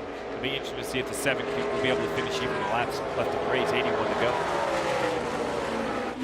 Christopher Bell just in front of Joey Logano. They're still chasing after Cole Custer. Cole Custer still has the top spot. He has a 1.6 second lead. You see the gap there between 1 and 2, but then the battle for second heating up. That battle's heating up, and I'll say right behind them as well.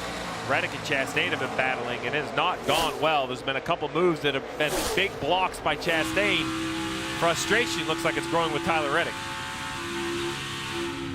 Tyler told us how this is a track where he's focusing on Homestead. This is a racetrack where he'll use how slick it is and understand what his car needs maybe to improve on for that ever important final race for the championship.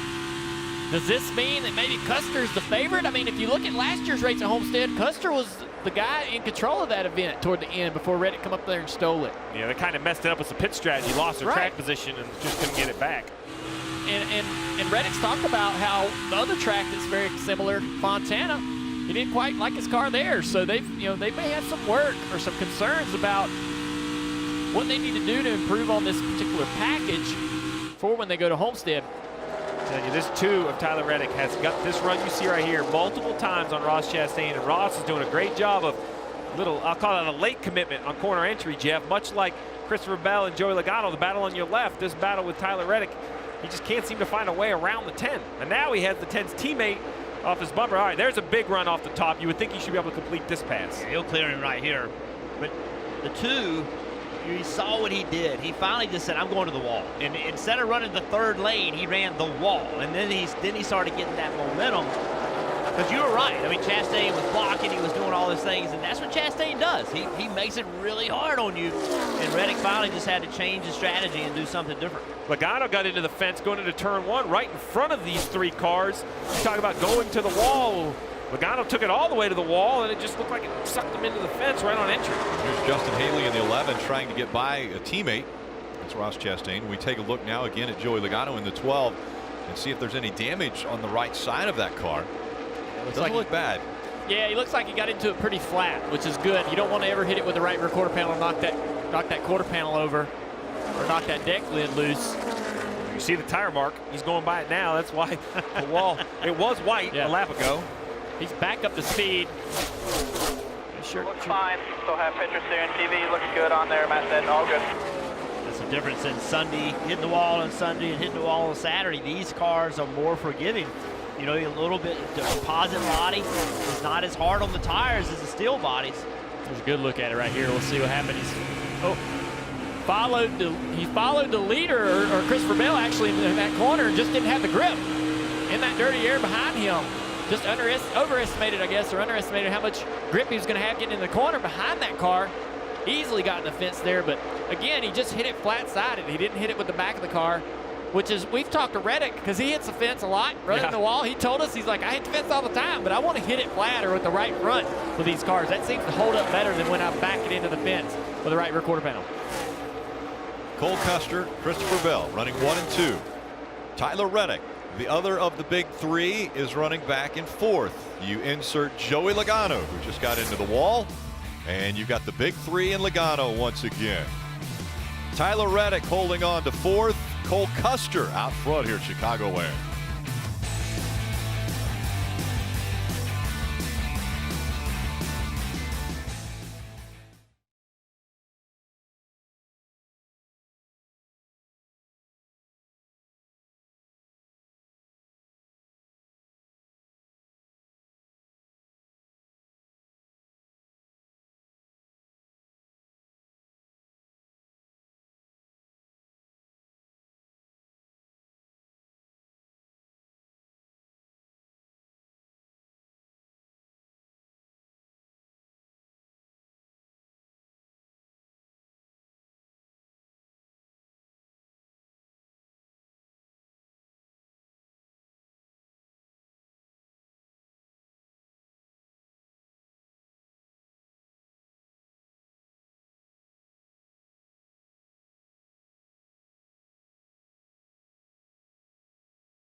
were in NASCAR nonstop, and you didn't miss a thing. And there was a lot of stuff that was happening there during what we would normally call a commercial break. But Ross Chastain in the 10. That Nutrient Ag Solutions number 10, trying to get back by Mike Lynette. He's had an interesting run in here with his teammate, Justin Haley. Yeah, this had gone on for lap after lap. Haley had run him down, and Ross just took his line away from him, and Haley was all over him, much faster than he was, and just kept putting pressure on him and pressure on him. And this is what Ross does. Ross just takes your line away. He takes your air away. He's very aggressive. He doesn't care who you are. He's going to take that spot. But Justin Haley, I got tired of it.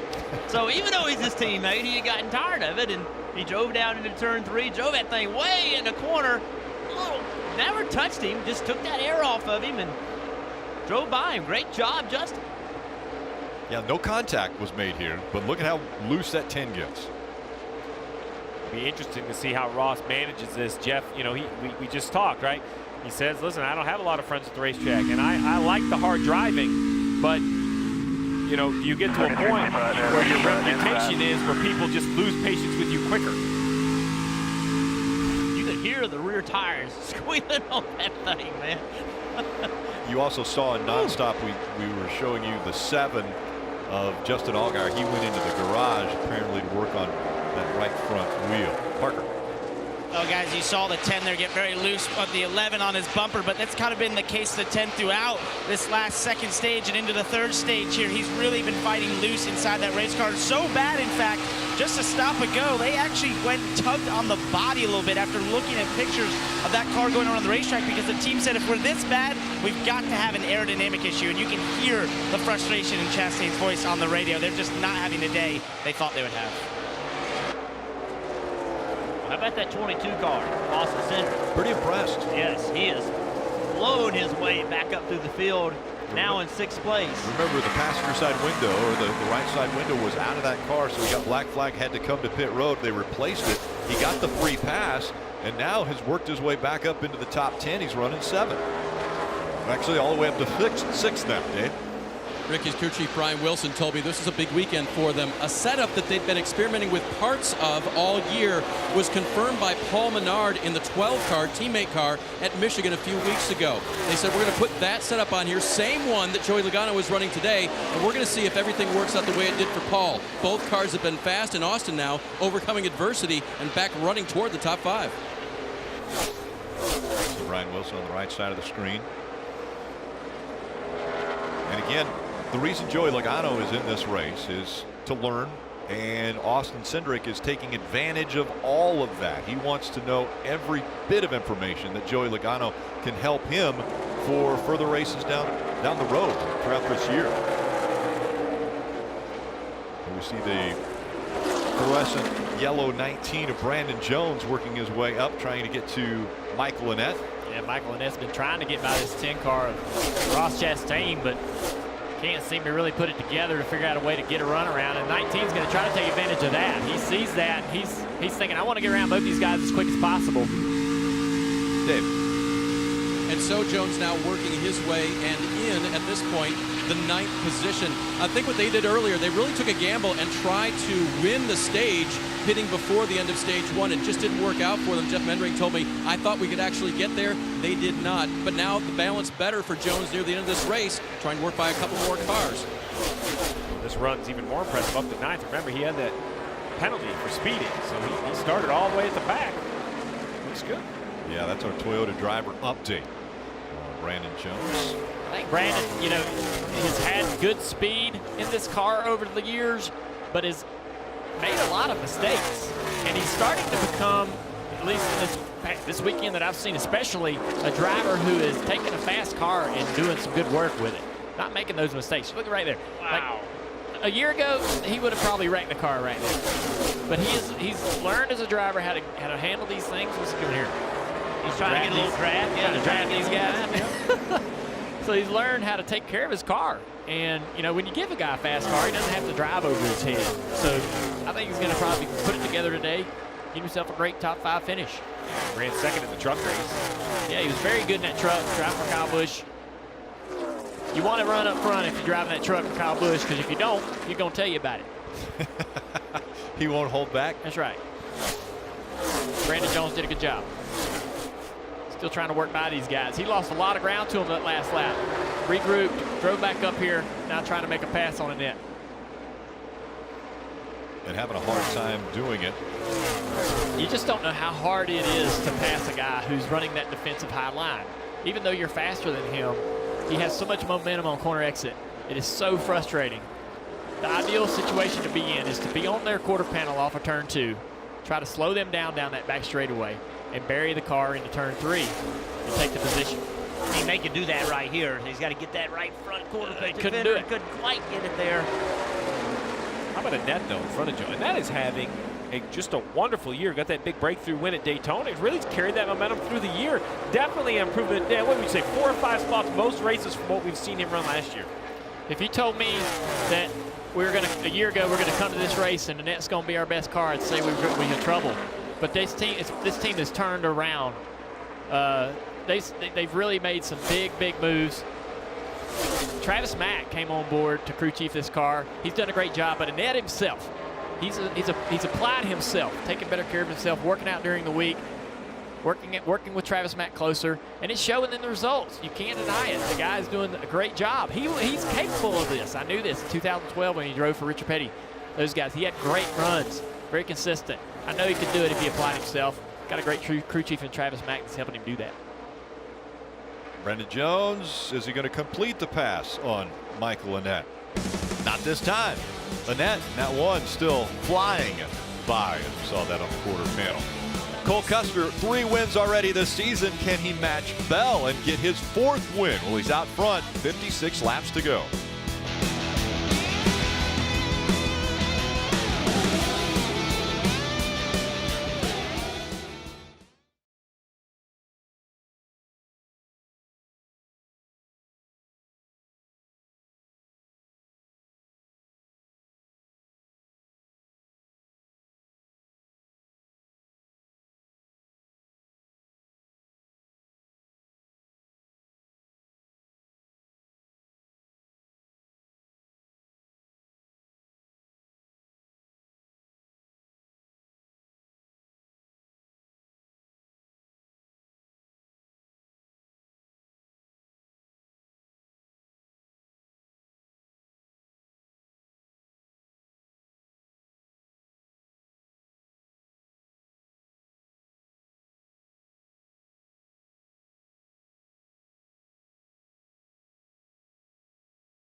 I am sure that Ryan Newman is watching this Camping World 300 here from Chicagoland and saying, hey, there's somebody else that's harder to pass than even me. Ross Chastain is making them work for it. And we like it. Keep it up. One car here, he's got a little right side damage. Tried to run that high line. Look at him getting the fence here a little bit too close. We talk about the difficulty of running the top. He had been like basically one lane down. You look at those paving seams, one lane below it. Finally tested the waters up above, and it's working. I mean, look at the speed he's carrying off the corner. Just ran out of real estate. Behind you. Got that Jones kid too back. He's losing shit off. Oh, goodness. That's pretty loose. And Steve, we're getting close to green flag pit stops, right? Well, with 50 to go, if you pit here, you can make it to the end of the race. They're currently on a 35-lap run, so someone's going to try to split it up somewhere in the middle. You figure they're going to come in about, I don't know, 7, 8 laps or so. So it'll be interesting to see because, well, here you go. Joe Logano's got to push the issue. I mean, why not? He's not running for points, so he's going to risk it, come early. Probably those sidewall tires that don't have Goodyear written on them anymore probably helped his decision. Maybe get those fenders pulled out and a new set of tires, Marty. Yeah, a little contact with the wall when he was running the high line. Logano saying it was so hard to pass. Car was a little bit too free, and that would indicate why he hit the wall. A water bottle going to Logano. They're going to make an air pressure adjustment here on the 12 car. Always like to be that first car to pit last. That's what Joey Logano and his team are doing right here. We'll see where they cycle out and if this stop gains him any track position, partner. Right, and Christopher Bell is going to beat Cole Custer to pit road here, trying a little short pit strategy, get on these new tires sooner. It's be 4 Goodyear tires, Sunoco fuel. Felt like the balance of the car is good, just didn't know what he really needed on the top side to be able to catch that 0-0. We'll see how this strategy plays out. We just talked about Miami and how the 0-0 ran long there. I know it's a different crew chief, but that cost the 0-0 that race. And the 20 of Christopher Bell's on pit road, and the 0-0 is still on the racetrack, Kelly. Yeah, and there you see the 81 of Jeffrey Earnhardt. He told me he thought he had a car capable of running in the top 5 if they could keep it underneath him. They say 4 Goodyear tires, Sunoco fuel for the 81 of Earnhardt. Zane Smith is on pit road. His crew chief Taylor Moyer told me, yeah, I had to keep him out that time. I burned a set of tires early when we were working on our race car, but Zane kept it under him, and he's had a good run again in the 8. The 22 of Austin Cindric is on pit road. From a lap down to the free pass to the top 10. He said as far as adjustments go to this 22 car, don't touch it. They're going to touch 4 Goodyear tires and Sunoco fuel, though, and send it back out. And now Cole Custer on to pit road. Marty. And boy, what a statement day for Cole Custer and this 0-0 team. If we correlate this racetrack to Miami, man, they might have the upper hand. He has led all but 25 laps to this point. Comes to pit road. He told his team a moment ago, I think I might hit the wall. The car is so free. That's when they said, hey, come on, bring it on to pit road. You see the wedge adjustment car just a little bit too free for Custer, but pretty happy with it overall. The Goodyear tires going on. We'll see where all these green flag stops cycle out, and he has the advantage of that first pit stall as well. Let's see where he blends out, Rick. Well, he's going to come out, and he's right now in front of the 12 of Joey Logano. That should be the car that you're watching. Logano is through 1 and 2 right now, as well as Christopher Bell, but Logano is coming up quickly now. You see him coming into the picture. I'm impressed. I was worried about that 0-0. I thought the extra laps on the racetrack was going to cost him the position during the cycle. Great work on the racetrack, great work on and off pit road, and great work by the pit crew. I know the 0-0 doesn't show as the leader currently because guys haven't pitted, but when this cycles around, Cole Custer will be the race leader again. An impressive job staying out in front of not only Joey Logano, but also Christopher Bell. It wasn't a change for the lead, but it was a change for second. Which is interesting, right? Because Christopher Bell was only a lap behind Logano. Must have been a little bit on the track, maybe a little bit coming to pit road. Now, again, we're talking about when everybody pits. Right now, Michael Annett is still the race leader.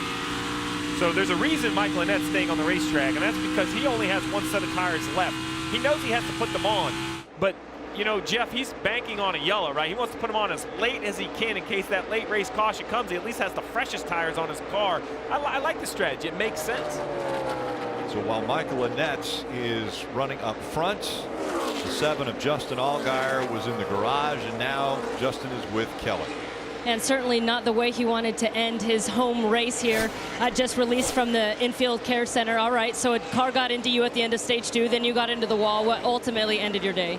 Well, the biggest thing was, you know, that following the 81 there, trying to get a run. I know Joey had a good run to his outside, and he got loose. And I thought maybe there would be just enough of a hold to his outside that we could sneak by. But once I got in his dirty air, there just was nowhere to go and hit the fence. And then that really caused all the problems. We tried to fix it, but unfortunately, the right front tire just went down. So just bummed to be here. Obviously, home race, like you said. This is been such a fun racetrack for me. We had a rough day. Our brand fresh agriculture Camaro wasn't great at the beginning. We felt like in practice we were good and just too loose in, and I spun out early, and that just started all of the problems that we had today. So hate it for our guys, hate it for all the guests and customers that we had here. Just really disappointing day. Thank you, Justin. Well, Justin kind of talked us through his day as we see the 8 was speeding, and he's coming off of pit road right now. But a tough day for Justin Allgaier. Again, his home racetrack. He mentioned it, getting into the wall, trying to avoid Jeffrey Earnhardt in that 81 who was coming back to him. Damage on the car, and obviously had to come in and pit. Like he said, he went back out and just other things happened and got in the wall again. But you hit the wall hard enough, it's kind of hard to fix it well enough so it doesn't happen again. As we're watching the 0-0 of Cole Custer, when Michael Annett and Gregson come to pit road, which they have not since lap 112. When they come to pit road, it will be Cole Custer who will be out front. He has almost a 4-second lead over Joey Logano, who is behind him and will be second when Annett and Gregson come to pit road. Yeah, so right now, Michael Annett, a perfect world for Michael Annett. The 0-0 just keeps distracting me as he zigs and zags down the straightaway. The perfect world for Michael Annett. I expect he's probably going to have to come to pit road around lap 170. If he can get a yellow at like 168 or 169 would save him, because then, you know, he could come down, not lose as much position. You see only 7 cars currently on the lead lap, Marty. And just checking with Travis Mack on the 1 car from Michael Annett. By the way, when you guys were picking dark horses earlier, I wanted to go with the Iowa native Michael Annett. He told me Chicago, great track for JRM. My confidence higher than it's ever been. And his worst finish in the last 3.5 races is 6th. But Travis Mack told me they can go to 170-60. They can stretch it that far. But would you be willing to do it? These tires clearly wearing out right now, though. He has a 4-second lead over his teammate Noah Gragson. Well, I think with the win in the bag that he's got from the start of the season, why not? Why? You know, you've done a great job collecting points. He's got a lot of points. Go for it. And you know what? If you're Michael Annett, I want you to feel good about it. I'm Travis Mack, right? I believe in you. I'm going to show you I believe in you. Go out there. This is tough to do. Manage this old equipment because it's our best strategy. You know, just that driver-crew chief relationship gets built up over moves like this. And I like the way Marty chooses his dark horse with 37 laps to go in the race. Easier to pick. Easy pick now, Rick. And he's leading too. Let's go NASCAR nonstop.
Michael Annett up front, and the last time he was up front, actually went to victory lane, was at Daytona to start the season. Well, that's where we're going back.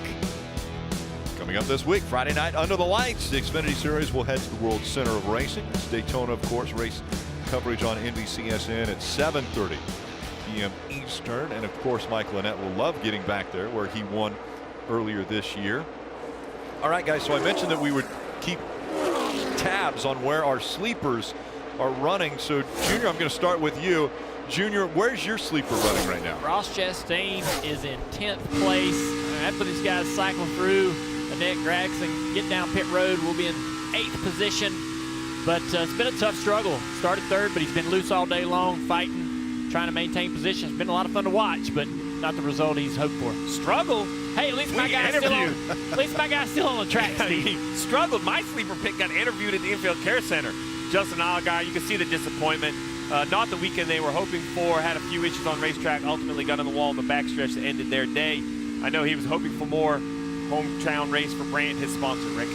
Yeah, I would love to see a caution come out right now for my sleeper pick, because he still has to come to pit road. But if Noah Gragson could get a caution right now, this would be a perfect situation for he and Michael Annett, although they're going to need a caution for him to be able to stay up here. And Jeff, how about Chase Briscoe? Well, he and Annett aren't that much slower than the guys with new tires. They can keep a good pace up. And my man Chase Briscoe, he was running 7th, doing really well, and spun off turn 4, got damaged, and after that, the car has never been as good as it was. He's hanging in there at 12th, but he's going to have to hit pit road as well, so he's praying for a caution. Again, Annett and Gragson, they were on pit road at lap 112. We've completed lap 171. So, Steve, if we're doing the math, we're right at 60 laps as the 15 got the wall, and we have a caution. We turn the right side. Is this an ideal situation for Annett and Gragson? Couldn't be better timing. Both still on the racetrack. They have to come to pit road. You have to ask yourself, the other guys that have already pitted, they have 15, 16 laps on their tires. The ones that have sets of tires, will they come and get them? But most importantly, there's only 9 cars on the lead lap. So if none of those guys pit, they're going to come get fresh tires and line up 8th and 9th with brand new Goodyear tires on the car. So Travis Mack working hard, giving his driver the best opportunity possible, as well as Dave Ellens on the 9 car. 2 great calls. You see the 15 here up into the fence. That's a little harder than a little bit of the contact we've seen. Outside, in front of him here. Keep coming. Any help there from the car behind him. But once you get loose on old tires, you're not going to save it. I mean, it's just hard to slow the car down and keep it out of the fence. And BJ got in the wall there. Hey guys, we were showing that battle a little while ago with Justin Haley and Ross Chastain, right? And they were racing for 7th or 8th. And you're kind of like, what's the big deal? Like, why are they racing so hard? Justin Haley is the last car on the lead lap. Ross Chastain is the first car 1 lap down. So you may think that a battle for 8th or 9th, way in the early race doesn't matter, but it does. And that right there will show you the difference. It's a huge difference. I know Ross Chastain being the first car lap down, he'll get the wave around, but he's going to have to start behind all those cars. Haley will he will come out and be able to start right with everybody, a major difference. Yeah, so the free pass will go to Ross Chastain. We'll see if some people will choose to do the wave around and go around the pace car. But we know that Chastain, being the highest scored car a lap down, will get the free pass. The one of Michael Annett is on the flat of the racetrack. The reason being the way these fuel cells are designed. Listen, they run in a circle. The pickup is on the right-hand side because centrifugal force as you run in that circle slings the fuel into that corner of the cell. Well, when you slow down to 60 miles an hour, 55 miles an hour behind the pace car, guess what? The fuel on the banking falls to the left side of the fuel cell. And if it just runs out of fuel for just a second, remember, these are not fuel injected. These cars still have carburetors. If it runs out of gas, it's going to coast. Hard time to get refired. So, Marty, we see the one on the apron making sure he can make it to pit road. Yeah, he is juggling a lot. Of course, you should have seen Travis Mack with the Tiger Woods fist pump when that caution came out. They were selling that there was debris on the track for about 10 or 12 laps. But now what they've got to worry about, they had to come to pit road at lap 176. So Michael Annett has to gingerly get back to pit road here, making sure there's still fuel in that pickup. As you mentioned, Steve, he can't pass the pace car. He also can't lose pace to the cars behind him. So he's got to juggle that. But this certainly fell at the perfect time for that one team. You see him weaving the car back and forth to make sure there's fuel in the pickup.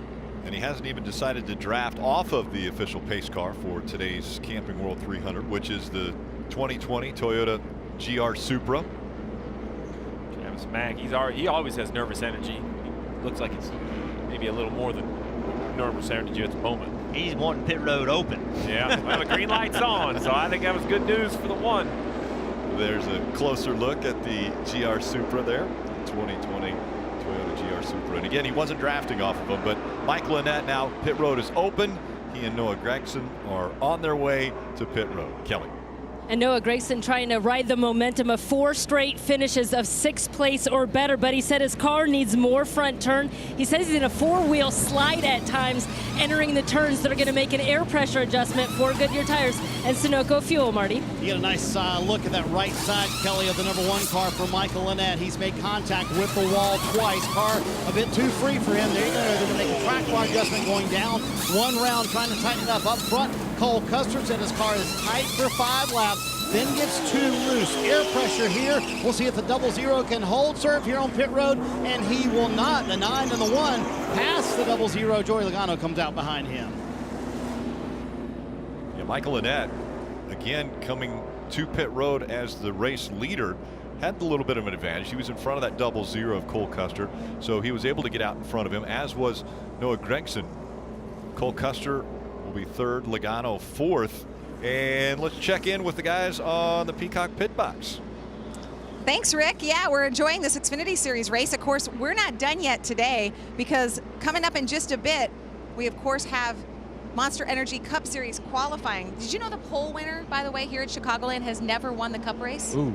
Kyle Busch has won from the first spot, but that was after qualifying was canceled. So it's a reason to stick around. A reason to stick around for qualifying, Absolutely. Yes. And it's exciting to see some different names up front. I know we talked a little bit about who would maybe take on the big 3. We're seeing Noah Gragson. Michael Lynette already has that win, DJ, but running up front as well. Yeah, been a great race all afternoon, and seeing the strategies play out here and what's going to happen in these last few laps. Should be an interesting afternoon. Yeah, this caution kind of changed everything here towards the end. It's going to be a shootout now. Yep, and of course tomorrow on our pre-race, this is where we're going to be for a couple of hours before the Monster Energy Cup race. We got a lot of fun stuff coming up tomorrow. I'm looking forward to Junior's piece. Dale Jr. shot a piece with Kyle Larson and Kyle Busch. They walked around for that last lap. They did a walk around on the track where the slide job kind of happened over there, where the bump and run kind of happened down there. It did happen. And I'm looking really forward to seeing what Junior drew out of those 2 guys, because he said they had a lot of fun doing it. Yeah, that should be interesting. Get their take on exactly how it happened. I'm looking forward to. We did some interviews back in May with the drivers and at the shoot, and we've got something called Behind the Driver. You know, there's always been people in all of our lives that have made a difference, and this is going to be very interesting. And we start tomorrow with Joey Logano, and I think it's must-see TV because these drivers and what their stories are, and the people that help make these stories. And that coverage begins at 1 o'clock Eastern tomorrow. But we don't want to get ahead of ourselves because we still have some racing here. Like we said, we're going to stick right here for the post-race show. 4 laps. But the post-race show, and then that'll lead you into Monster Energy Cup qualifying. So still a lot to come here from Chicagoland, Rick. Well, thank you, Krista. Did he say 24 laps? So he's saying that there's no chance that there will be overtime? Is that what he was insinuating? He was insinuating that. We all know better. You never know. They also referenced the pole winner. You know, there's only been 1 person that has won from the pole this year, and it was when Joey Logano was so dominant in Michigan. So that also tells you that starting up front doesn't always mean that you're going to win these races. So also tomorrow on the pre-race show, we have an ever wonder piece. You ever wonder why or how? Well, we did something about air conditioning in the car, how to cool the drivers. That'll be tomorrow. But talking about starting on the front row, here's Noah Gragson, right? He's starting on the front row with a chance to win his first Xfinity race. This is only his 18th start. Look who's behind him. You got Joey Logano, Cup champion. You got Cole Custer. He's come so close. Like, he's the guy at this kind of racetrack. Tyler Reddick, champion. Christopher Bell, the next guy. Like, all these guys are right here. This is your shot to show the world that you belong, that you are going to be an Xfinity champion. Let's see how he handles it. How difficult will it be starting on the inside, too, by the way? Michael Lynette has really the preferred line being on the outside. He does have the preferred line, but he can do a great job right here. We saw earlier in the race how on that inside line, if you get a good launch, when you get to that start-finish line, hang a left. You're going to need to anyway because you're going to need to be blocking Cole Custer. shorten up the distance to turn 1, try to be ahead of Annett getting into turn 1. That's the only thing you can do, but he's got to be on offense. If he is not on offense, I promise you Cole Custer's going to be on offense. You'll be 3 wide in the middle in turn 1, and then you're done. I think the only issue is these guys haven't started on that front row before. Spinning your tires. That's going to be something that I think one of these 2 drivers on that front row is going to do because they don't have that experience of starting up front today. And Tyler Reddick back there outside row 3. So much pressure he must have felt coming in here. Everybody said he was going to be the favorite. He's so good at running the top as the lights come on in the pace car. We're going to get another pace lap.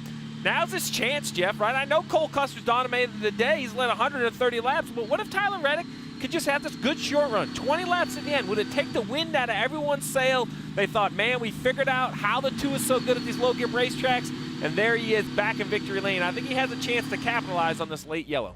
And we saw in the upper left corner of the screen there, still 121 degrees inside of these cars they've been racing. There you see it again, 121 degrees right now. And that's inside of Tyler Reddick's car. They've been racing for over 2 hours. Let's check in on pit road. We'll start with Dave. Rick, even though 20-year-old Austin Cindric has a very dry sense of humor, when he came to pit road and said, "I'm free a good chunk," that was a technical description to crew chief Brian Wilson. If they fix that with air pressure, the car starting on the inside of row 4, the 22 car, has a shot, Parker. And Dave, Christopher Bell in the 20 told me yesterday that, last year in this series, he felt like he had a little leg up on everyone. But this year, Tyler Reddick and Cole Custer have upped their game so much, he's had to up his game. Coming in here, he didn't feel very confident running these wore-out, slick 1.5-mile racetracks. He's on the splitter right now, Kelly. He's going to have to get the restart of his career if he wants to try and win this one. Well, earlier I mentioned the impressive run that Noah Gragson has been on 4 straight finishes of 6th or better. Well, with that momentum has come confidence, and this 20-year-old out of Las Vegas, Nevada is full of it right now. His first time here at Chicagoland in the Xfinity Series, but he's been here in a truck, felt fast then. He's got a pair of runner-up finishes. Let's see if he can do one better today, Marty. Joke with Travis Mack a moment ago. I said, well, that worked out. He said, just as I planned. And he gave Michael Annett an inspired speech. Can he pull off the win, Rick? We're about to find out. The restart with 21 laps to go. Annett, Gragson making up the front row. Custer got a good launch. I told you, man, he was going to make it 3 wide on the bottom. No one needed to get a better launch and then block. Annett also with a good start.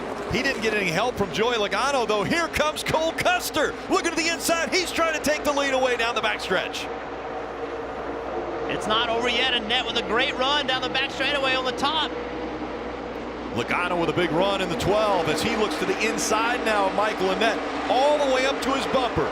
Cole Custer in the 00. He's already led 131 laps of this race, and he's back out front, everyone chasing him again. And Christopher Bell, he jumped up in the outside line to block that 9 car from getting on the outside of him. Great move.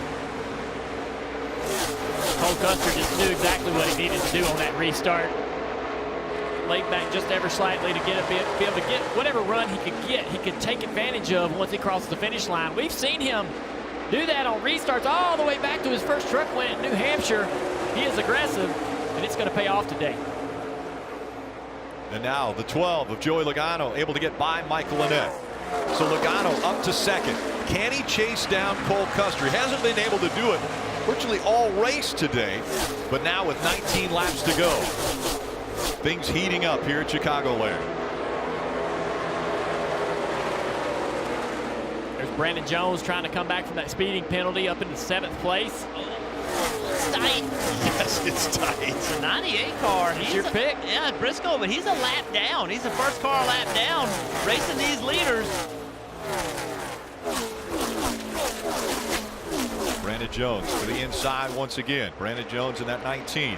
Trying to get inside of Chase Briscoe in the 98. And you would hope if you're racing with Briscoe, the next car that's a lap down is the 8 car of Smith. You would hope that he could just look in the mirror and find Smith and only stay in front of him and not race you so hard this late in the race. But Smith's only a couple cars behind him is the problem. Watch this here. What's he going to do? Reddick's going to the top of that 98 car, and he's going to have the preferred line, I think, down here in turn 1 and 2. 3 wide as they enter turn 1. Reddick fighting for the 7th spot. He's going to give it to him. He's going to take it back from Jones. And Jones is really frustrated racing Briscoe a lap down, but Briscoe doesn't really have a lot of choice because Zane Smith's only one car back.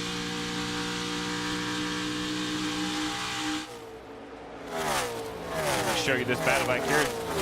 Cole Custer pulled out to about a 1 1/4 second lead. It's Joey Logano matching his lap times, but has yet to be able to gain any. But Mike Lynette fighting hard inside the top 3, has to try to hold off Christopher Bell.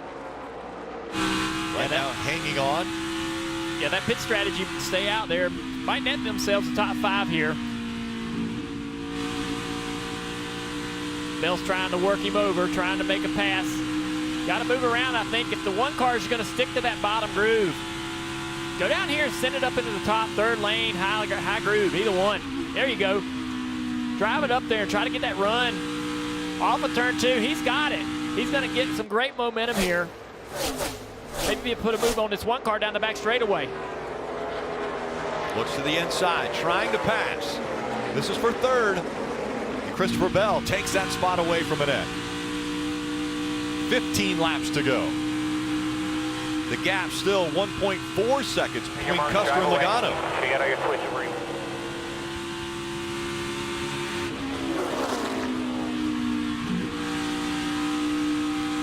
Bell must have liked it up there in 1 and 2. He's going to try it again. Interesting to see what kind of lap time he runs now that he's clear of the one car. Can he chase down Logano? He matched lap times with Logano right there, kind of messing with the 1. So we'll see. You know, this is a clear lap. Custer and Logano run exactly the same lap in a 32.073. Well, I think Christopher Bell is going to beat both of them on lap time. That lap looked good. We'll see. No, just a touch slower. Back to the bottom he goes behind Joey Logano. So we have the 2 leaders running the top of the racetrack. 3rd is Christopher Bell running the bottom. What I love is the confidence of Cole Custer running that top with the lead, not afraid to just put it right against the wall in turn 1. It's really the mentality you have to have, isn't it, Junior? If it's working, you just got to keep doing it. Yeah. Yeah, he's really confident in his race car, and he's running a good line.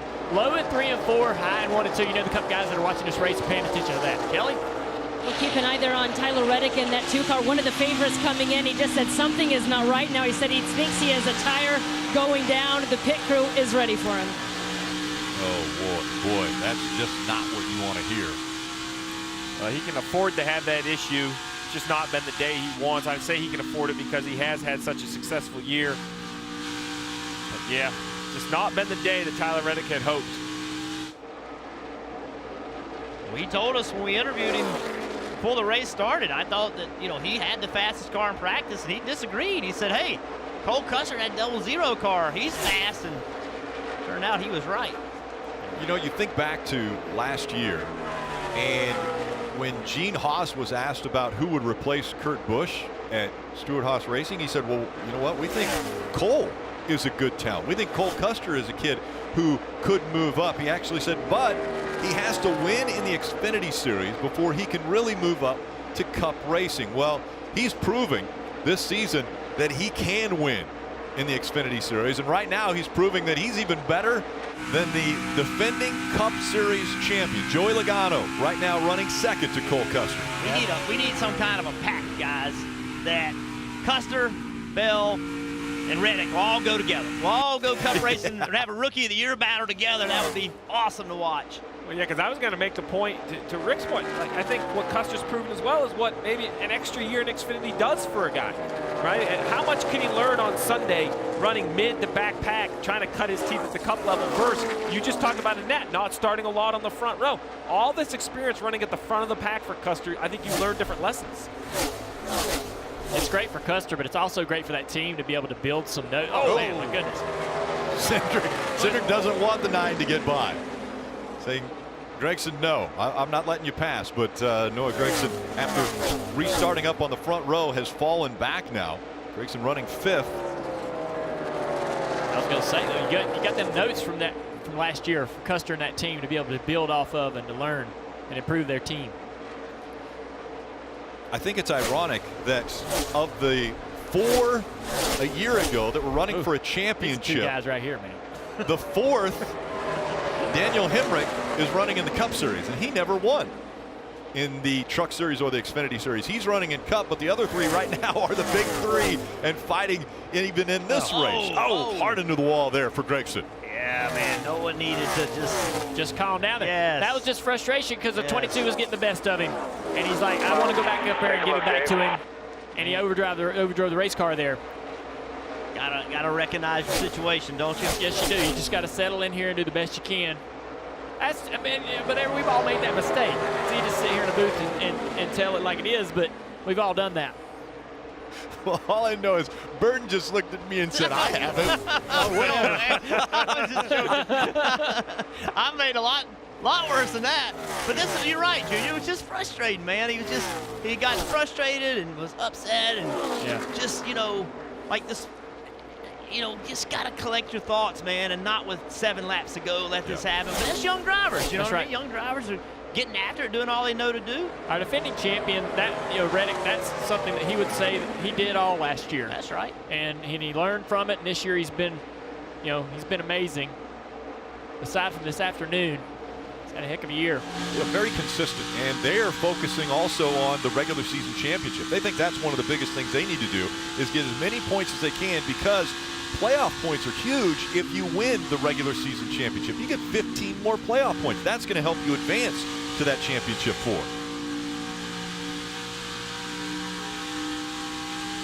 And we talked about how, we talked with Reddick this weekend. He said, this racetrack right here, I'm trying to use what I can learn here about our car running the high side for Homestead. This is basically the best opportunity to understand where we are as a team for that race, because in his mind, he's going to Homestead for the championship. That's the way he thinks. And I would be concerned leaving here. He said he was concerned after Fontana, which is a similar racetrack. Still seems to be lacking a little bit for that team here this weekend. Custer is not. Custer is going to be his toughest competition. Well, I was going to say, if you're going to give grades, you have to give Custer an A+. I think this has been impressive. You reminded me how impressive he was at Miami. Before the pit strategy lost him the lead, he could never overcome it. This is a very quiet young man. He doesn't say much. He lets his action do most of the talking, and today, it's been loud. He has said, listen, I've lost track position. I got it again. Remember, he didn't line up in the front row for this restart. It was a restart and a great move that got him the lead. But right behind him in 3rd position, I think Christopher Bell gets a B+.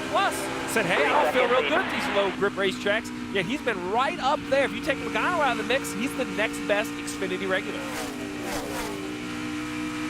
Marty. And Junior talked about this a moment ago as we watched the battle with Austin Cindric and Brandon Jones. I think the combination of Mike Shiplett and Cole Custer certainly making a statement as well. All those notes that came over from Ganassi, this will be the 2nd racetrack where Shiplett won with Kyle Larson last year, where he's repeated with Cole Custer this year. So they're saying, hey, we're going to be a threat when it comes to Miami in this championship for sure. Well, Cole Custer has been impressive this year. He won at Auto Club Speedway earlier this year, where they've also said that's another race that you look at as comparing to Homestead Miami. But he beat Kyle Busch when he did it. Now he comes to Chicagoland, a racetrack where everyone is looking at it and saying this is a racetrack like Homestead Miami, as we're in the Credit One Bank 1 lap to go. The final lap here at Chicagoland. So this is another racetrack that almost mimics or mirrors what they're going to have to race for a championship. Cole Custer has put on a dominant performance as he has led 150 laps and about to lead the most important one, the last one, coming out of turn 4. And Cole Custer is going to win at Chicagoland. Checkers. Good job, buddy. Good job. Watch yourself. This battle for 5th. Brandon Jones, Austin Cindric, and Jones is going to get the nod there for 5th.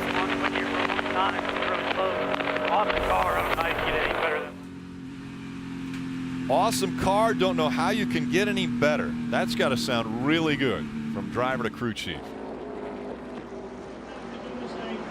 We saw Cole Custer spraying water on his face earlier. Well, he cooled off enough to get to victory lane today. Cole Custer winning his 4th race of 2019. Now he and Christopher Bell both have 4 wins already on the season. And remember, we talked about, we keep talking about the big 3, but they inserted Joey Logano in there today. And Cole Custer just took it to the Cup champion, Joey Logano. So not only did he beat the guys he thinks he's going to have to beat to win this championship, he also beat the Cup champion. One of the best. getting good at celebrating, too.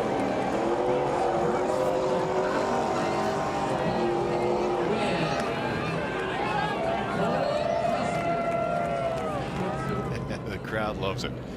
And so Cole Custer, 151 laps led today. And this big win for him. That's more playoff points. The big three, we continue to call them. They are gobbling up all the playoff points, which will help them advance through the playoffs. 21-year-old car rolling is going to climb out of that car. And kick it into gear. Yeah, kick it in gear, climb out, and yes, Cole Custer, you've won again. And Marty's down there to help celebrate with him. Well, what a win for the 21-year-old from California. What a statement as well. All but 49 laps you led. So what was the statement from the 00 team today? I think that we're going to hit it hard through this summer. I mean, I think we got some great cars. Mike Shiplett and my engineer Davin, I mean, they just did an awesome job of the car this weekend. I mean, everybody at Stewart Haas, I don't know how to get the car any better than the last run, but I'm just lucky to drive. I can't thank everybody, you know, Gene Haas and Haas Automation. Just, I'm pumped. This is a great track. I love it. You know, I've been wanting to win here for a long time. So did you come into this race thinking that we're going to compare this place to Miami and this is going to show us what we'll have in November? Yeah, for sure. I mean, I wanted to be good at running the wall, and I think I accomplished it. I got a lot better throughout the day, and I think we can carry that to Homestead for sure. How about these fans here today for you?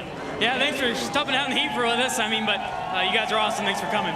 There's a checkered flag waiting for you right there. We'll see you in victory lane. Cole Custer with a big win at Chicago, Rick. Very impressive. He'll grab the checkered flag again. That's 4 wins for Cole Custer and only his 6th career win. So you remember Cole Custer hadn't had that many wins before starting the 2019 season, and now he has definitely put himself in a position where he is one of the favorites for the championship of the NASCAR Xfinity Series. Cole Custer celebrating win number 4. We're going to hear from him in victory lane when we come back.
Playoff points are so important. We saw it a year ago, watching the drivers advance all the way to the championship four, because those playoff points stay with you as you advance from each round. And now Cole Custer, with what he's been able to do today, 26 playoff points, just 2 behind Christopher Bell, both of those drivers with 4 wins. Those 3 just dominated. It's going to be hard. I mean, knock these guys out of the playoffs moving forward because they have so many points. It's going to be tough to take them out of there. And let's head down to second place Joey Logano, who's standing by with Kelly. And Rick, after he climbed out of the car, Joey Logano kind of looked at the timing screen, said not even close. Where did Cole Custer and that team have you guys beat today? In Chicagoland. That's where they had everywhere around here. They did a good job. He had the fastest car in practice. It was obvious when we were looking at the lap tracker after last night, and then Cole did an amazing job. Really, he ran right up next to the wall as close as anybody, and he did good. I mean, he's ready to.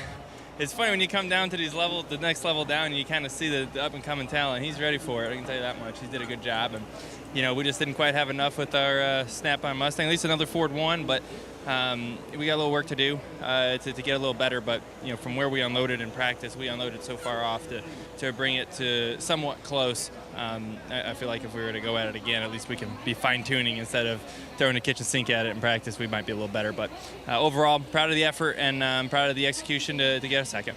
All right, so some progression for them and high praise from the Cup champion for Cole Custer. Dave? That is because Kelly, of course, he was impressed with what Cole Custer did today on the track. And now the boys just told me the beer's really cold. This is going to feel good for Cole Custer. Yes, careful now. It's slick down here now with product.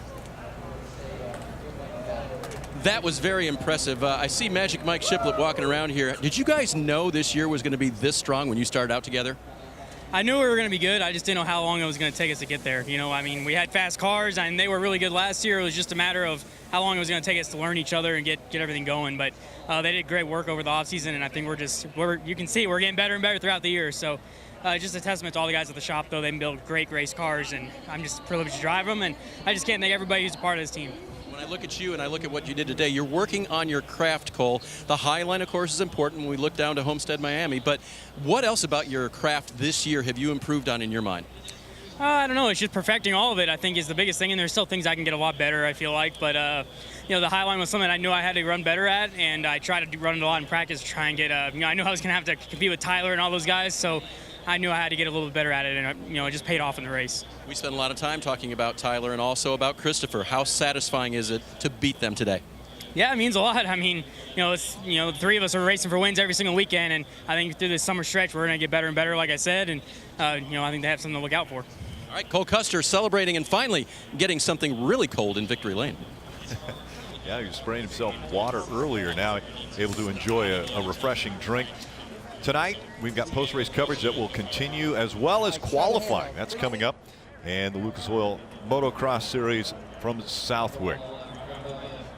And, of course, Sunday, Cup Series back in action here at Chicagoland. It'll all start at 1 p.m. Eastern with NASCAR American pre-race. Countdown to green at 2:30. And then, of course, the green flag in the air just after 3 o'clock for the Monster Energy Cup Series. All right.